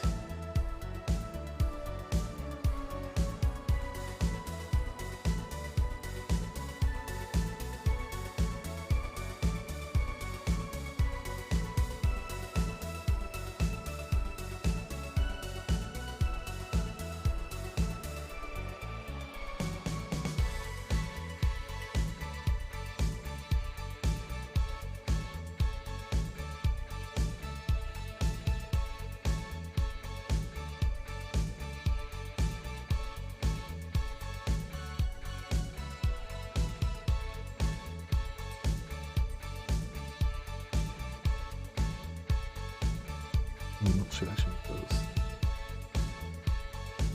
that so I can paint it. I can paint it. There we go.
Nothing screams cyberpunk like Mecha Catgirl bartenders. So, Mecha Catgirl bartender. It's important. You can tell it's Mecha because it's got that crayon texture. And you can tell they're bartender because, I mean, look at the outfit, obviously.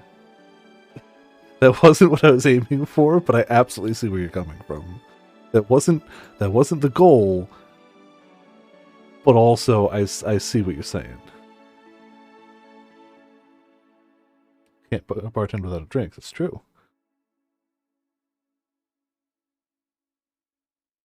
Let's do one of those like shakers, tumblers, whatever.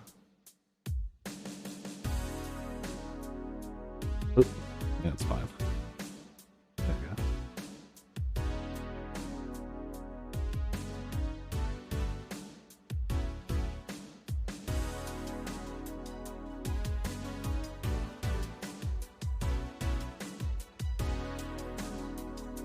Mecha fingers wrapped around it. There you go.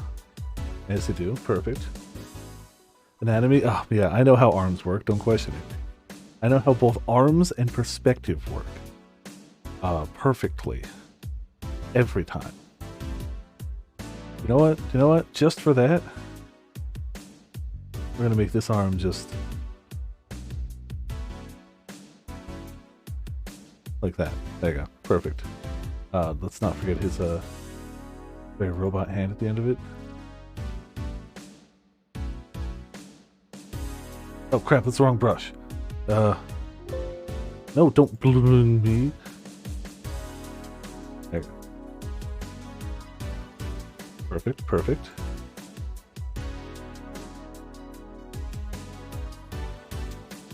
Okay.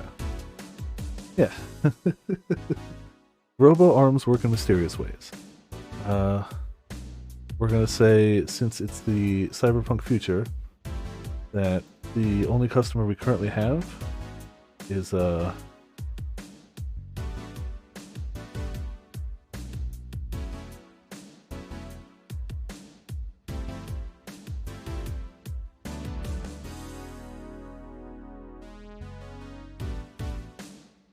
sitting very smallly in the chair and holding their arm up, waiting for the drink. Their arm is thicker than their head. They're very buff, don't question it. Perfect. Cool. Since they're small, they've leaned into it, and they're wearing one of those gnome hats. They've decided to own it, and you know, stop the jokes ahead of time. Okay, okay. Do you know what? Do you know what? There's actually enough room in this seat for two of them. It's their little brother who's not drinking anything alcoholic.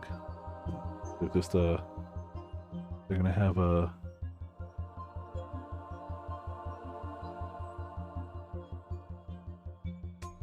an old school Game Boy Advance,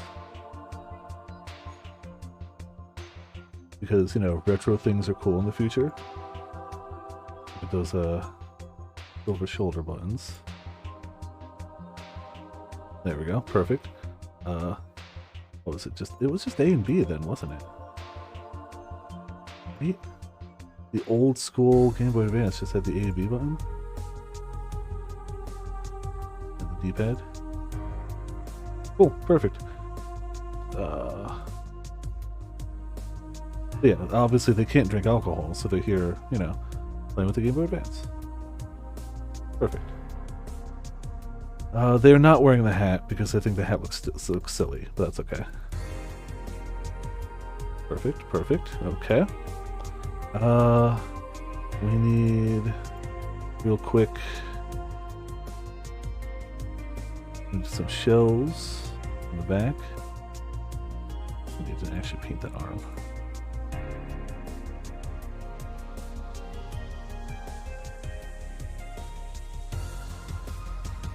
There we go. Shells. Yeah, the shell kind of impacts the cheek. It's a very sharp shell. And it'll have a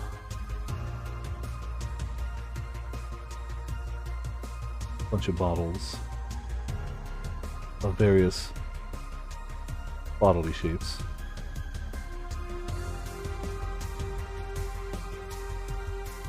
And maybe a few different colors. This one's this is a special bottle that you only use for the very not well-known martial art of karate. Very special. It's very rare. You can only use it for that. You know, anytime like somebody comes in making trouble, you need to have a martial art ready. It's important.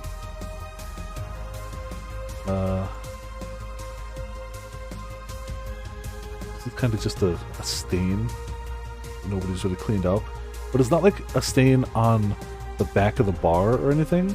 It's like a stain on reality.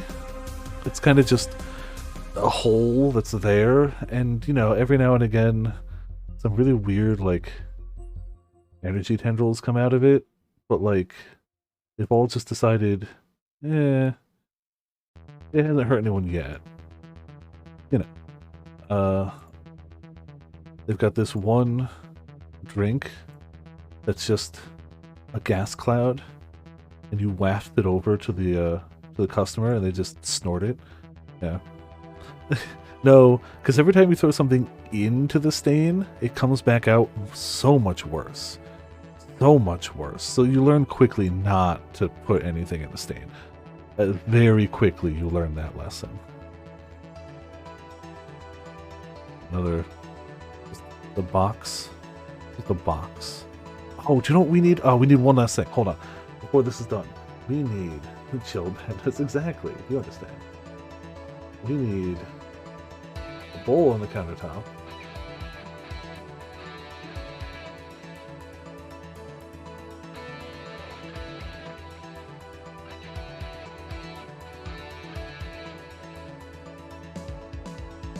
In that bowl, obviously, the one thing you have to have, peanuts. There's an assortment of salted peanuts for snacking on, you know.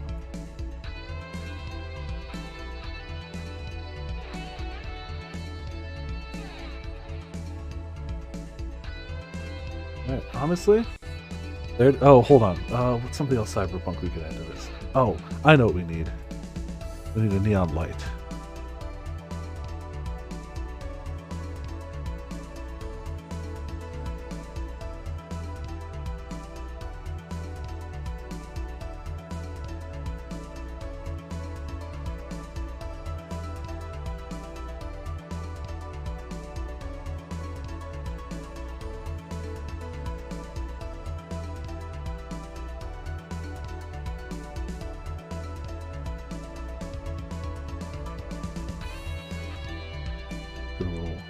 Glow.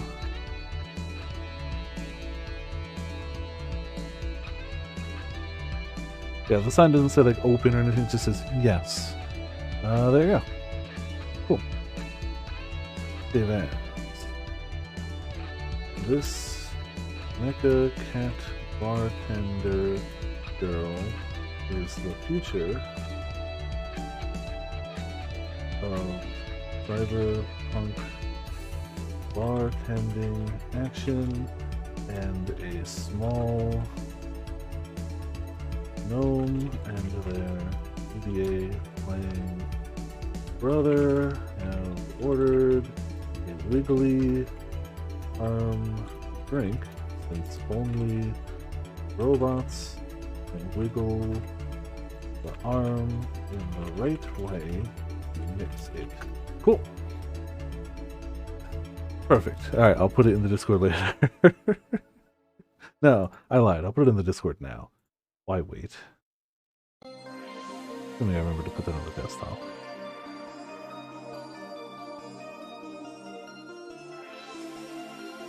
Yep, there it is. Cool. Perfection. In the Discord.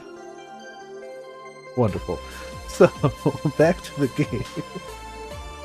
Alright. 1, 2, 3, 4. 1. An optional Pharmatrine. All aged and mixed.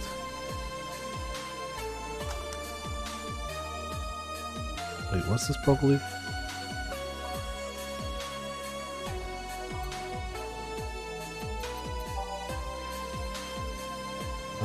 No. That wasn't under bubbly. Water, cobalt velvet. Well, this is probably the best we got then. Almost gave the wrong drink. Action. Oh, I didn't age it. Man, we're dropping so many ingredients down the drain. We're a better bartender than this, I say, lyingly. Aged, mixed. Fringe weaver. Here. Thanks. Hey, Jill, I'm gonna need some ice. Ah, boss. Boss? Oh, I know you. Thank you, thank you. Hey, nice to see you're fine. I'm more than fine. I'm alive. I'm here. I avoided my biggest mistake in life thanks to your timely intervention. I don't know what overcame me. It just felt like everything was shouting. couldn't stop the shouting, so I just felt like, thank you. Don't even mention it. I just did what I felt was right. Jill, ice please. Alright. Are you alright? Did you seek help? I know a couple of people that could help you. Don't worry, I'm perfectly fine. I've gone to a therapist a couple of times, but he says I'm okay. Something overcame me, but you intervened, and I don't know what to say. You already said thank you. Seeing that you're fine is more than enough for me. I should have come to thank you earlier. I owed you that at least. Don't worry, just go and be happy. You have a second chance, so use it as best you can. I will. I'll be leaving. Happy New Year, Jill, and thank you again. Please come again. So, a couple of weeks ago I read some news about a woman saving a suicidal girl, catching her midair. Would you know something about that, boss? Maybe. Maybe not. Whoever it was probably just did it because it was the right thing to do. Feeling lonely? Voice. Hey, Joe, long time no see. Did you miss me? Anna. Really long time no see. Seriously, it feels like it's been over a year since I last saw you. Planning on visiting you last week, but things were pretty heavy back then. I just waited in the background until the tension wore off a bit. Earth to Joe, talking to you here. Ignore her, she'll leave. I'm not an unfathomable sense of dread. You can't just ignore me, you know. I mean, we can. Julian Stingray, I'm talking to you. That's a hell of a last name. Calm down, don't fall for her taunts. How does she know my full name, though? I thought your full name was Julian Natalie Stingray, or did you legally remove the Natalie? Never mind that. Is she reading my thoughts? Oh, glitching out. Yeah, I mean, they're kind of written in the middle of the screen. Okay. Hard not to see them, actually. Alright, that's it. Going crazy. Such a self-centered way to see the world. You assume that you're crazy because you can't accept that this world could be weirder than you think. Okay. So this is how. This world is amazing because of the things you just can't explain. Just because only you experience something doesn't mean it's a lie or that you're crazy. I mean, just look at Asmer. No, I'm pretty sure that's what a crazy person would say in this scenario. You acknowledged me. Shit. That's good. I'm not serving you anything. What? Why? Last time you came, I had to clean the drinks I served you off the floor. Don't be like that. The drinks were also paid for with my money. I don't know how you did it, but that set any and all plans I had for the rest of the week off balance. I was gonna buy some curry with the money I had to put up for those drinks. Dog duty done. I know you have slow days, but for God's sake. You okay? You look angry. I'm fine. Good job out there. I'm back. Ah, boss, what happened? Meeting cut short. At least I drank the the bottles. You okay? You look distraught. Fine. So they really can't see you. I mean, you're right in front of them. And you're wearing jeans under a skirt. Oh, okay. So she's the one. But somebody could see her. Why? Just why? To annoy people, of course. Is that a new trend? What does she think she's doing? Everything feels like it's not quite right. Everyone thinks they should call you out. But they can't bring themselves to do it because it's not that wrong. It's not like socks with sandals. Or apparently pineapple on pizza. There are things like spats after all. It's uncannily right. Not all that wrong, and they can't stop staring. I don't think anyone other than me could see it though. They could see it if they wanted to. Still, you're making an awful lot of faces there. You okay? Yeah, just remembering stuff. Man, I miss not being crazy. Boss, I'm leaving early today. You stay here. Who stays? Oh, she did it backwards. Who stays where? Crap, did I just... You have to be the first person I met who mixes their inner and outer voices. I thought I saw one of the dogs near the counter. Sorry. Oh, okay. Can I leave a bit early today? Sure, thanks for taking care of the fort. What about me? You haven't left yet. I'll thank you when you leave. It's not what I... Whatever. Mistake 0! Yay! We still are not going to have nearly enough money to pay rent. At all. Rent is due on the 30th. Please make sure your account has the necessary 10,000 to be evicted. We won't. Jill just watched Night of the ID Snatchers. Buying a poster of it will prevent her from getting too distracted.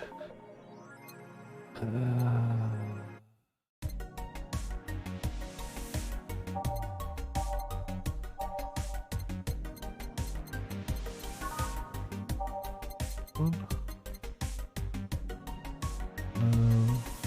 Oh, movie poster.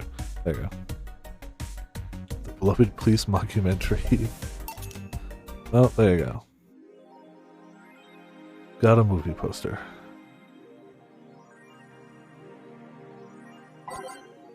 There are cats in heat outside. I'd have blue balls if I still had any. Ooh.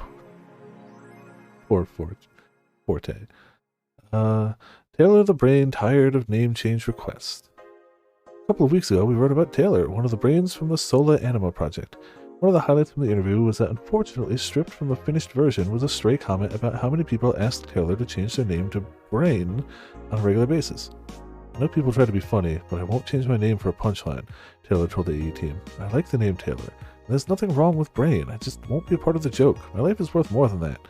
Taylor is currently looking at their chances at becoming a senator of the upcoming electoral season. Okay. Parliament discuss anime influence? White. During an unusual meeting held at Parliament today, delegates discussed the effects of anime on the population. It's nothing but filth, trash, a representative for Workers' Party yelled during the meeting. If I could choke every single writer and animator out there, I'd do it. I'd choke them with my own enhanced hands. Several anime studios have responded to the news. Do you think they would ban it if it wasn't bringing so much money into the local market? Yama K, a producer, told the Augmented Eye during a phone interview. I do agree that anime is trash, but I'll save the genre. You can trust me. Oh. Ooh, yes, important topics and all. What's the other one? Taylor! Biker gang arrested after vandalism during protest. Members of one of the largest biker gangs in the Motor City sector were arrested after the group's leader and her entourage were found at the site of a protest last Friday. The leader, commonly known on the streets as Christine Love, declared to the press that they were unjustly arrested, and that her gang was only there to defend protesters from the White Knights. They're afraid of us. They know they can't take us down on the streets, so they use protesters as a shield. They had no option but to surrender, Love told AE during a phone conversation. They're currently detained and waiting for trial. The formal charges are unknown so far. Isn't she a game developer? She's many things.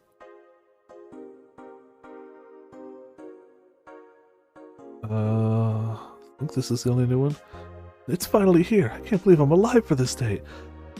Thank you, based God. All boards, report in. What other boards, you idiot? Nice, more stupid Moe blobs. YY gets a new season, but the actual best YY is still up in the air. My internet service gets cut off tomorrow because I can't afford it anymore. Wake me up! I get a new job. Get a new job, stupid neat. Oh god, here we are. Prepare hot cocoa, sit in comfy couch, put on my favorite mega Christmas sweater, see snow falling outside, turn on the heater, get my blanket, watch glorious YY and fall asleep when it ends. I am the comfy. I wish I was as comfy. Have work tomorrow. Enjoy the Euros for me, danger you. Sweat his clothes. Sounds cute. For nerds, maybe. She's definitely watching it. 100% she's watching it. Head pats. Oh, we forgot to say.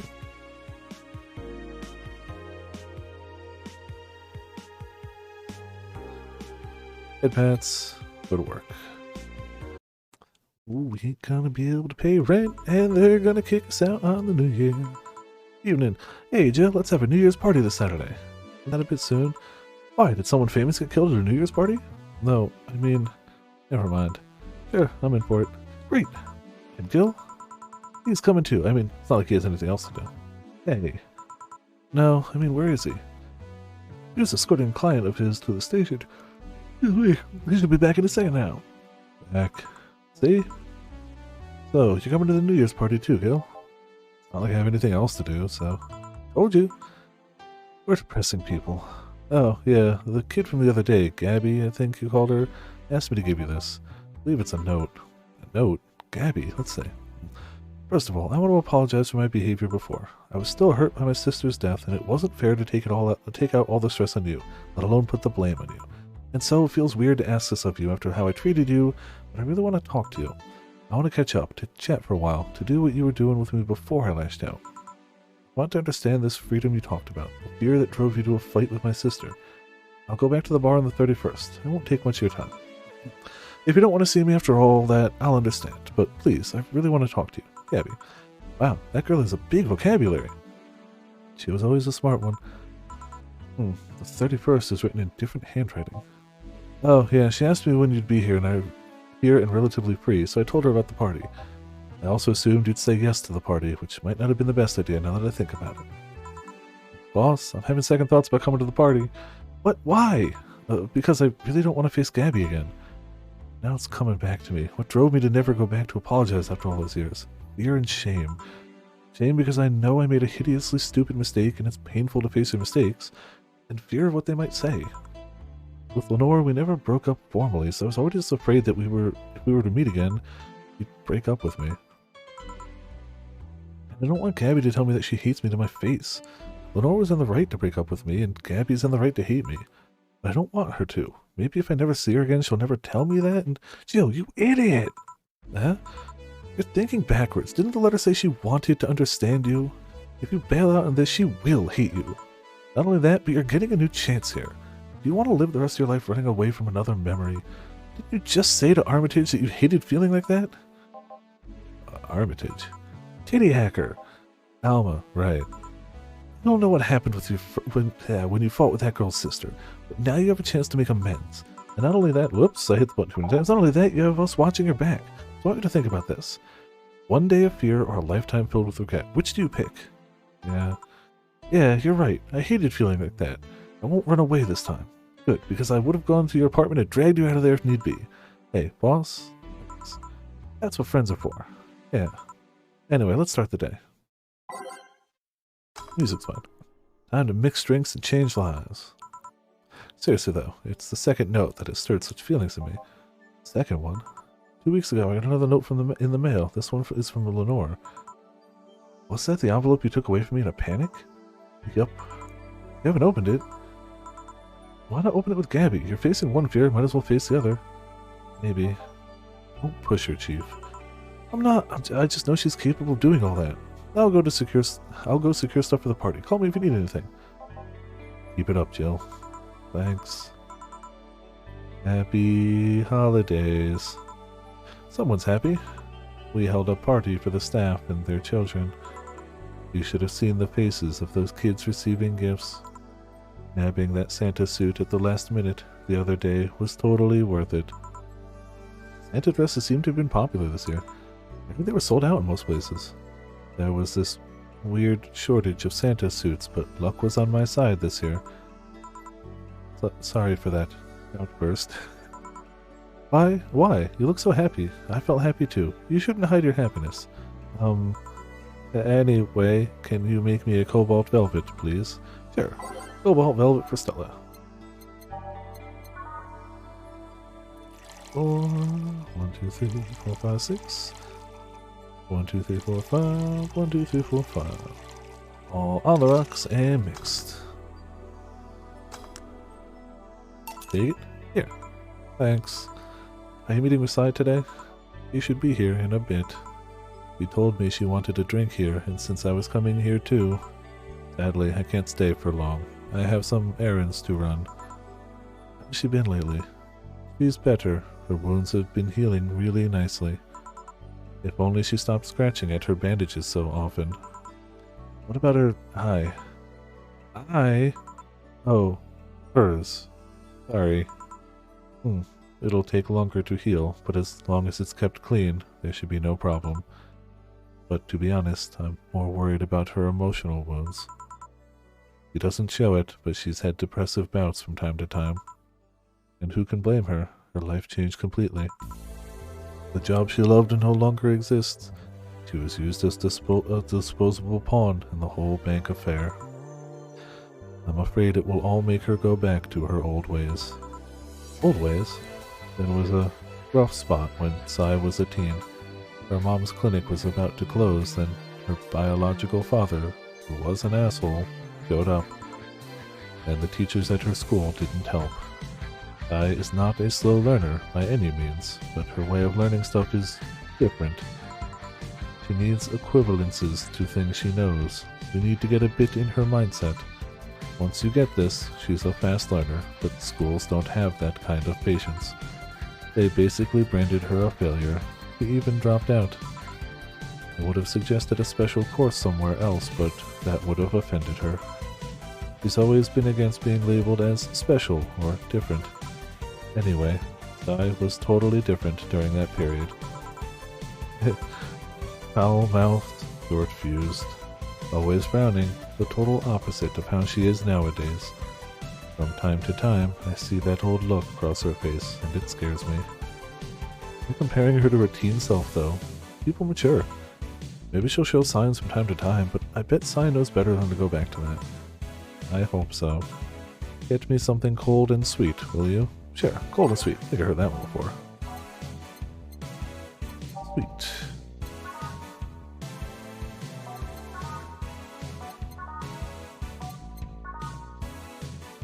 Moonblast will work. Moonblast is the only one that'll work. 3, 4, 5, 6. 1, 2, 3, 4, 5, 6. 2. 1, 2. 1, 2, 3, 4. On the rock, splendid. She deserves doubles. What? Oh, I didn't blend it. Crapzilla. 1, 2, 3, 4, 5, 6. 1, 2, 3, 4, 5, 6. 1, 2. 1, 2. 2, 3, 4. Rocks blended. So few things are blended, it's easy for me to just hit the button early. Alright, time to Moonblaster. Here. Thanks. This is the kind of stuff Sai asked for, you know? Now that you mention it. So, I take it Sai's family situation isn't exactly fine and dandy, huh? It's a mess they've tried to fix over time. And I'm glad to say they've actually done it. Sai's mom had a really abusive relationship with Sai's biological father. Sadly, like many women in that situation, she just tried to justify his actions. But apparently, things got nasty when Sai's mom, Miss Emmy, got pregnant. At that point she had an epiphany, one could say. She didn't want that guy to raise her child, so she finally sought help. Things weren't so easy, though. Before the authorities could take him away, Miss Emmy got a serious beating from him. She still uses a cane to walk thanks to the cheese. She moved here, Sai was born, she started her veterinary clinic. So, did he come back? He was drunk and couldn't find any drugs, so he made it to the city. He caused a ruckus for a couple of days until Sai managed to scare him off. How? He beat him to near death. 3 times. It took 3 to... Jeez. Sorry, I shouldn't laugh, but... Oh, don't worry. I laughed too. The dramatic irony there is delicious. I'm wondering, can you really be so calm in the lower parts of the city? I mean, the streets are not exactly safe, and a cat boomer is sure to become a target. Well, I have my security staff with me at all times, so there's no problem. Besides, this part of the city is comfier.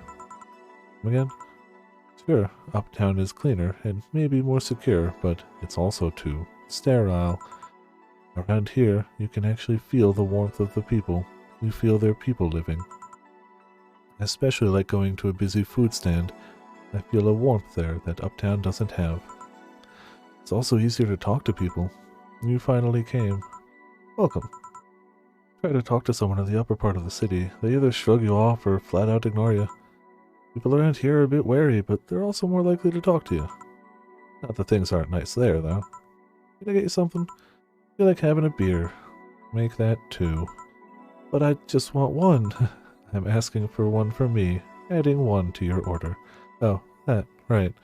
2 beers for the girls. 1... Do you want double beers from both? Why not? Spend all the money.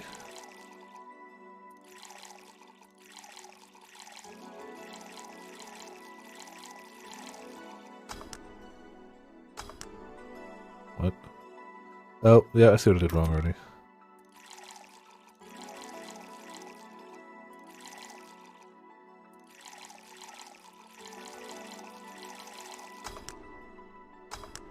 No beer.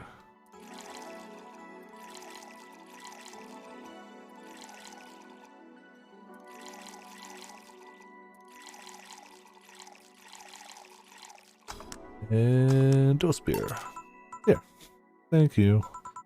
Thanks.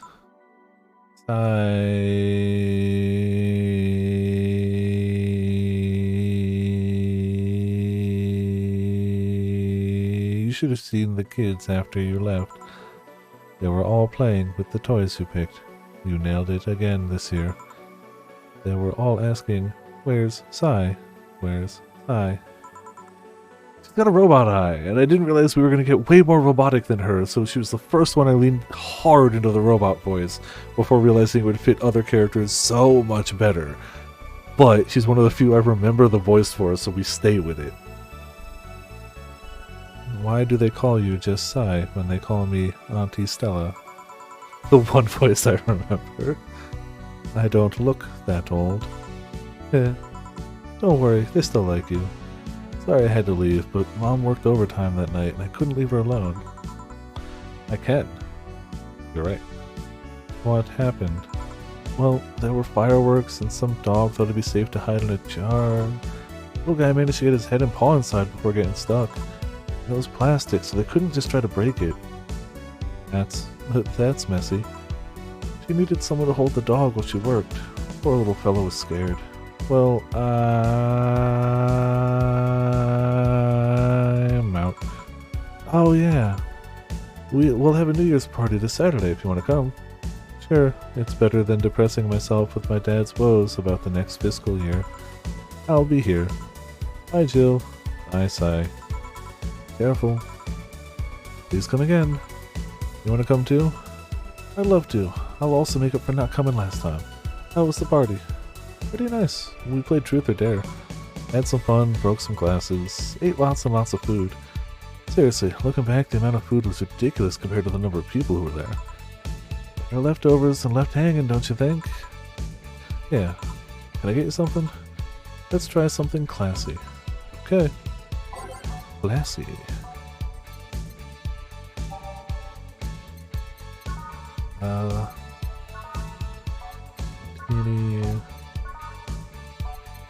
Yeah, I just why not? 2, 1, 2, 1, 2, 3, 4. All on the rocks mixed. Something classy. Yep, this is the thing. Stella came in quite cheery about Sunday. This Sunday? Oh yeah, well, you know, her birthday is actually the 25th. Really? It's a weird story from when she was a kid. She heard Mega Santa's story and somehow she got it into her head that being born on the 25th, she was the spiritual reincarnation of the original Santa. That made her start giving out gifts like crazy. She got over it, but the gifting stuck to her. Spiritual reincarnation. Well, the story says the Redmond family destroyed Santa's spirit. That Mega Santa was reborn as a manifestation of the Christmas spirit. She thought she was the old Santa spirit in a new body. Yeah, that girl was delusional as a kid. Huh. Speaking of things you did when you were young, Stella mentioned she's worried about you going back to your old ways. Something about a rough period where you were angry or something? Oh, that. It's sweet that she's worried, but I won't go back to those days just like that, though. Even if I face the same situations, I'm more mature, you know? I'm not a teen anymore. Expected as much. Told her as much. Hey, can you get me something bubbly? Sure. Something bubbly for a bubbly girl.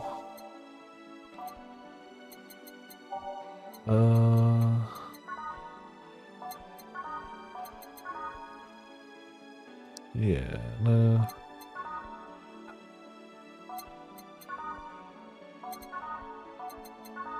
Unless she doesn't necessarily like being overly drunk. I'm trying not to double up on hers. Every other bubbly one has got a lot of the alcohol in it. Yeah, honestly, she didn't specify alcoholic, so we're gonna go with this one.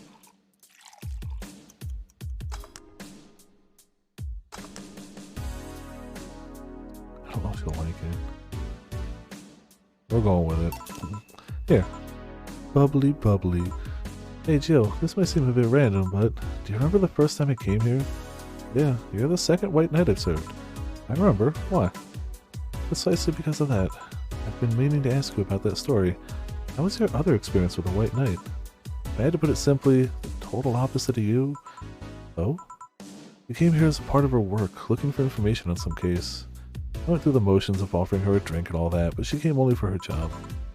First I thought she was just another private eye, but she showed me her badge and all. What kind of case was it? I wouldn't know. She never told me, but she asked if I saw some people. It got pretty intense when I told her I had no idea who she was talking about. I suggested she ask the vending machines outside, and they told her the suspect climbed on them. She got her info and she left. Pretty professional, if a bit intimidating. She seemed personally invested in the case, though. The way she lost her cool was suspicious. She seemed to be pretty good at reading people, Jill. Makes me kind of jealous. Excuse me. Nah, I'm not good at that. Just a coincidence that I noticed it. But you noticed it. Not good at reading people. Even if the cube was thrown in my face, I wouldn't be able to see it.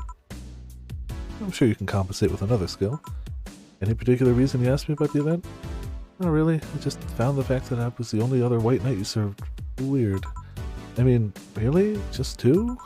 Weird, I know. Spent most of my life with almost no interactions with white knights until I met you. Means you've had a nice life then. It sounded creepier than I thought. A bit, yeah. Well, I'm done for today. Thanks, Jill. Please come again. I'll go take my break, Gil. Sure. Yeah, I don't have work tomorrow. So, and maybe, I don't know how long. I feel like some of the, like, break to ends are short, some aren't. We'll probably end at the house, though. Unless this is like a 5-minute section. Wonder if I left food for 4. Okay, Dorothy? You won't get through the bar anytime soon. You can stop walking. Ah, honey. You want something? Usual, I guess. Usual. Oh, frack. Usual. I wonder what's wrong with her, though. Definitely forgot what her usual is.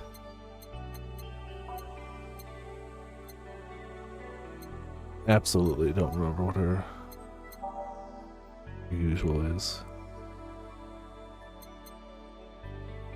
What is it? Like, go ahead, you can say it. I Potts remembered that the one that she liked was the piano girl for when she's in a really good mood or not. These are things I'd remember if I was playing it straight through, but I'm not.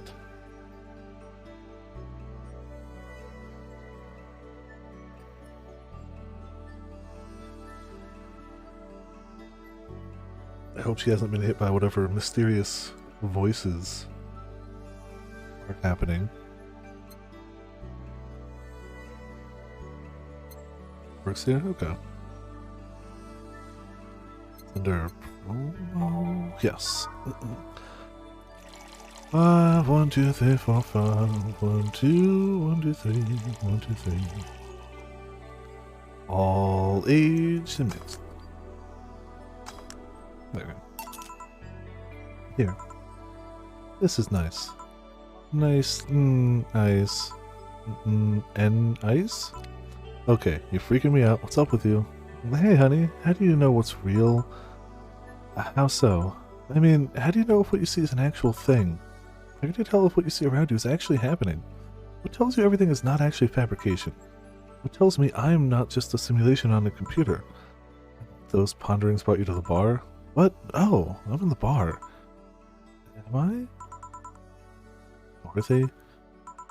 So you're having a solipsism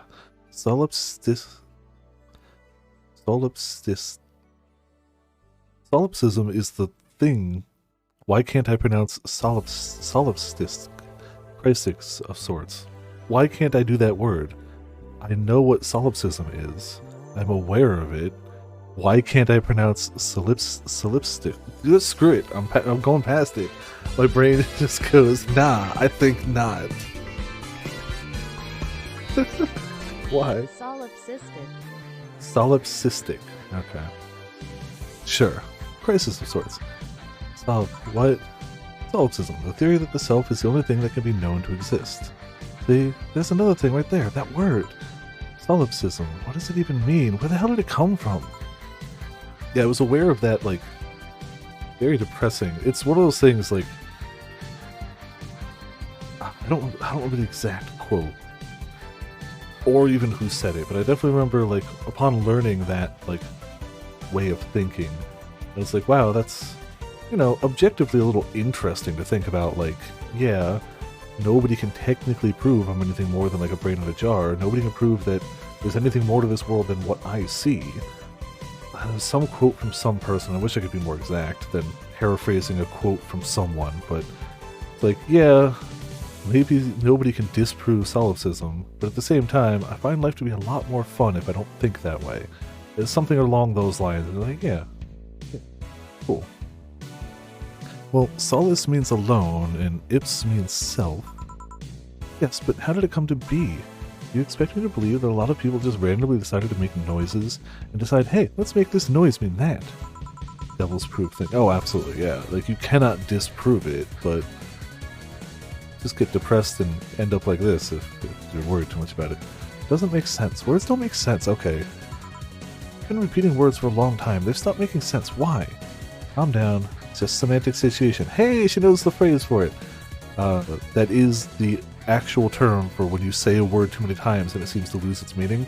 Semantic situation is actually what that phenomenon is called. That you don't really hear it used very often because it's a mouthful. Stop making up words, honey. And then there's this counter. How can you be sure this counter is really here? It is. Please stop tapping it. Hold on, just making sure. I should make her a drink. At the very least, I'll have something to throw at her. A drink. Okay.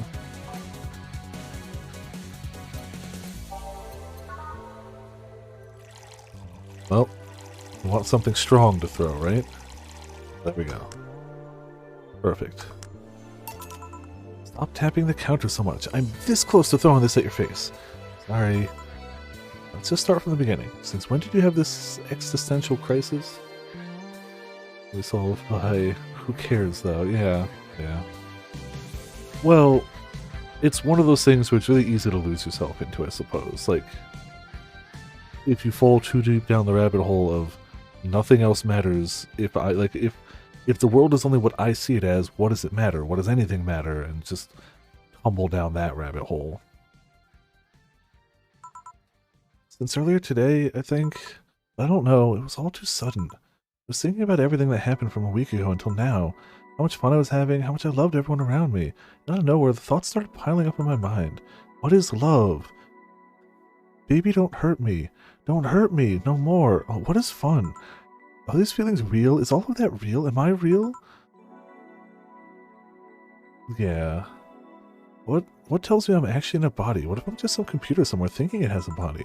What if I'm just a human girl in a comatose dream? It tells me that you're real. Yeah?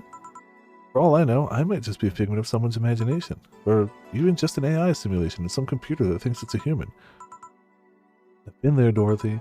That existential doubt and crisis, that uncertainty about whether or not things are real. It was a couple of months only, but I remember having panic attacks and scratching my arm to feel something. The panic attack gave me a rush of adrenaline, so I couldn't feel the scratch, and the fear got worse. What did you do to get over it? Oddly enough, I read a book. The Last Rain in the World, one of my favorites. At one point, I cried with the book, and I realized I was crying over fake things, a story and its creators. I didn't care less for them because they were fake. Why not think of reality like that too? Don't care, don't ask about it. Yeah. Even if I'm a figment of someone's imagination, I'd still care about you. That's what I told myself, at least. It wasn't immediate, but that focus helped me. Might as well make it a good one, yeah. Yeah. I like it. Hey, can I take this drink? I made it for you. It's okay then. Whew. That's like 90% alcohol. You crazy. Why did you throw it on your head? To feel something you made. And it burns and itches a bit. I'll get you a towel. Delivery for Dana Oh, I've been here before. Oh, man, I don't remember the voice I gave him. Mr. Mario, welcome back. I have a delivery for Dana Zayn. Who's that? She's my boss. I'll get it for her. Right, sign here, please. The big package. I wonder what's inside. You should open it. If it's something perishable, maybe it'll need to be refrigerated. Let's say. It's a wiener. A really big wiener. Hey, honey? No. The big package had a big wiener inside. What will your boss do with such a thing? I don't know how she'll cook it, Perhaps she'll chop it? Honey, seems the wiener is too big to eat correctly. Stop! Maybe you could prepare some right now. What do you say, honey? Do you want some of your boss's wiener? I do. Seriously, Jill? She's the one making the jokes. And you're the one trying not to laugh too hard at them. That actually brings me up to something I was thinking about earlier. Well, we mentioned the other day how I make a lot of like stupid bad puns during D&D, and I don't really make as many on stream as I do at D&D. And honestly, I think it's because most of them are reactionary. It's not like I set up the punchline, I set up the thing. It's somebody says, yeah, I know, click, thanks. Somebody says a thing, and then it comes to me. So unless it's something related to like the game, or somebody said something in chat, there's less of it around here. I was just thinking about that earlier. Anyway, we all know if we dare cook this without her permission, she'll hang us upside down. He'll hang me upside down. I mean, the best is when, like, you have to set it up after somebody says it, and the setup is so absolutely obscure and obtuse. Think any of the joke Yoda things that Aaron does, where the setup is like a minute and a half long for just one tiny little bad joke. Those are peak puns. Especially when it takes you a minute to like figure it out, because you know you can't use what you're gonna use, you can't use the word from the pun in the setup, because that just breaks it all, obviously gives it away. So you have to think of alternate words to use in the setup, and it actually takes a minute, and you have to sit there and like, I think my friends have started to recognize that face, and they're like, oh no, it's gonna happen again. And I'll start to say, what would you call if a blank, like anything, and it's just like, oh, make them stop. Hey, Jacket Boy, what's your name? I'm Mario. Come on, Mario, I'll buy you a drink. Huh? You might have another delivery, you know. This is the last one, actually. I'll accept your offer. I'll have a sunshine cloud. And you? I'm fine. Sunshine cloud from Mario. 1, 2, 1, 2. Optional alcohol. Excuse me. He said he didn't have a delivery after this, so it's fine. I'm sure he rode his bike here and he's gonna have to ride it home, but I'm out of ideas. Here. Thanks. Hey, call me Dorothy. You can also call me Darling for the right amount. Yeah, Dorothy. Why did you buy me a drink? Just to let you know, I don't swing that way. What way, Lilum? I'm a man's man. I like men, okay? Not that there's anything wrong with liking women, but... Oh, don't worry. I wasn't hitting on you. I was thanking you. Thanking me? Your package let me see Honey here laughing like an idiot. It's easier than you think. That made me happy, and I don't know, it fit with what she was telling me earlier. I'm more calm than when I entered. Glad to help, I guess. Well, duty calls. Bye, Mario. Bye, John. Bye, Honey. Enjoy your big wiener. Out with you. She seems like a nice girl. I don't mean for it to sound like I get it. Don't worry. You like guys. It's clear. Speaking of, you like motorcycles, don't you? I do, yeah. Have you been to the Motor District? Spend all my free time in the Motor District, actually. Why? Is it true that what they say about the illegal races going on there? You're not a cop, are you? As far as I remember, no? Well, I mean, there are illegal races, but there's also semi-legal races going on, too. Semi-legal? The authorities acknowledge that there's a race going on. They don't know what goes on in them, however. Modified engines, casualties, substance abuse. The illegal ones end up being safer in the end. Huh. Have you heard about a biker called Christine Love? It's Love, of course. Everyone knows who she is. What about her? Is her gang as dangerous as they say? I don't know. Nobody knows. Excuse me?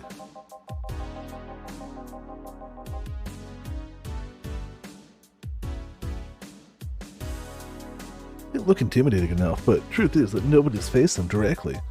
Moreover, nobody wants to be the ones that get beaten to a pulp if they turn out to be what they seem.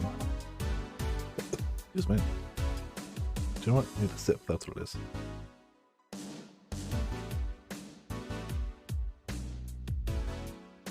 So her gang is just there, menacingly doing their own thing, not bothering anyone. Oh. You want anything else? I'll have a piano man. Alright. Piano man from Mario. 2, 2, 3, 1, 2, 3, 4, 5. 1, 2, 3, 4, 5. 1, 2, 3. All on the rocks mixed. Here, take a piano. Here. Yeah, this is nice. Hey, you two an item? What are you trying to say with that laughter, Gil? No, we're not. What's wrong with you? Huh? You work with this hunk of a man and you don't feel the least bit tempted? How could you be so calm with his smell so close to you? Ever heard the expression, his past is a fucking weight I don't want to carry? Because his past is a fucking weight I don't want to carry. If he even has a past at all, I'm having my doubts lately. Are you implying he's not good game? Oh, don't misunderstand. Gil is good game. He's not bad looking, he's a gentleman, he's always attentive. But he's also distant and will take many steps back when he feels like he's getting close to somebody. You don't have to marry him, just push into a closet and... Not interested. You annoy me, bartender. You don't see what you have right in front of you. I'm out. Please come again. Gil, you heartbreaking fuckboy. Back, did anything happen? Do you ever have the sense of humor of an 8-year-old? Did anything new happen? Hey, they brought you a package. Ah yes, my curated wiener. The gift from my folks. It was delayed in customs, but here it is. You guys want some of it? That's a new one. Yes. Hey, no mistakes. Have some pocket money. I'm out of excuses. We ain't gonna have enough, but thanks. Ooh. Ah, thanks. Thanks, Birdie. We're gonna end it there, though. We don't have enough time for another chapter, so Ren's doing the 30th. We ain't gonna have enough for it at all. It wonders if Monica Nekos actually bring luck. Buy one to prevent her from getting too distracted. Fine. $550. Well, I mean, at least the apartment's starting to look filled with stuff. It's good.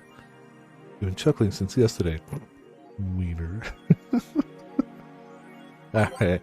We'll call it here. Save it up. Next time we'll continue to not have enough money for rent. And that's fine. That's fine. Maybe we'll hit New Year's and get a New Year's bonus from the restaurant that's going under. That'll be fine. That's fine. We can sell all this stuff to pay for the house. Clearly. But yeah, thank you all for tuning in. Thank you all for watching. Having good times here with some good old-fashioned Valhalla. Yeah, maybe. Probably. That seems like something people do in the real world. Tomorrow we're doing Divinity 2 with the Mod Squad, which, oh boy, that's going to be a murder hobo-tastic thing. Tuesday we're going to hit up Manakamiya. I don't think I have plans past that, but I want to say probably either Manakamiya or Yakuza Thursday, Friday. Seems likely. But yeah. Got those monsters. Airport. Airport. And you know what? Here comes the pizza! Why not? Sometimes you just need a pizza, right? Yeah. Thank you all for tuning in. Thank you all for watching. This has been Vipers of Viperland. And I'll see you all next time.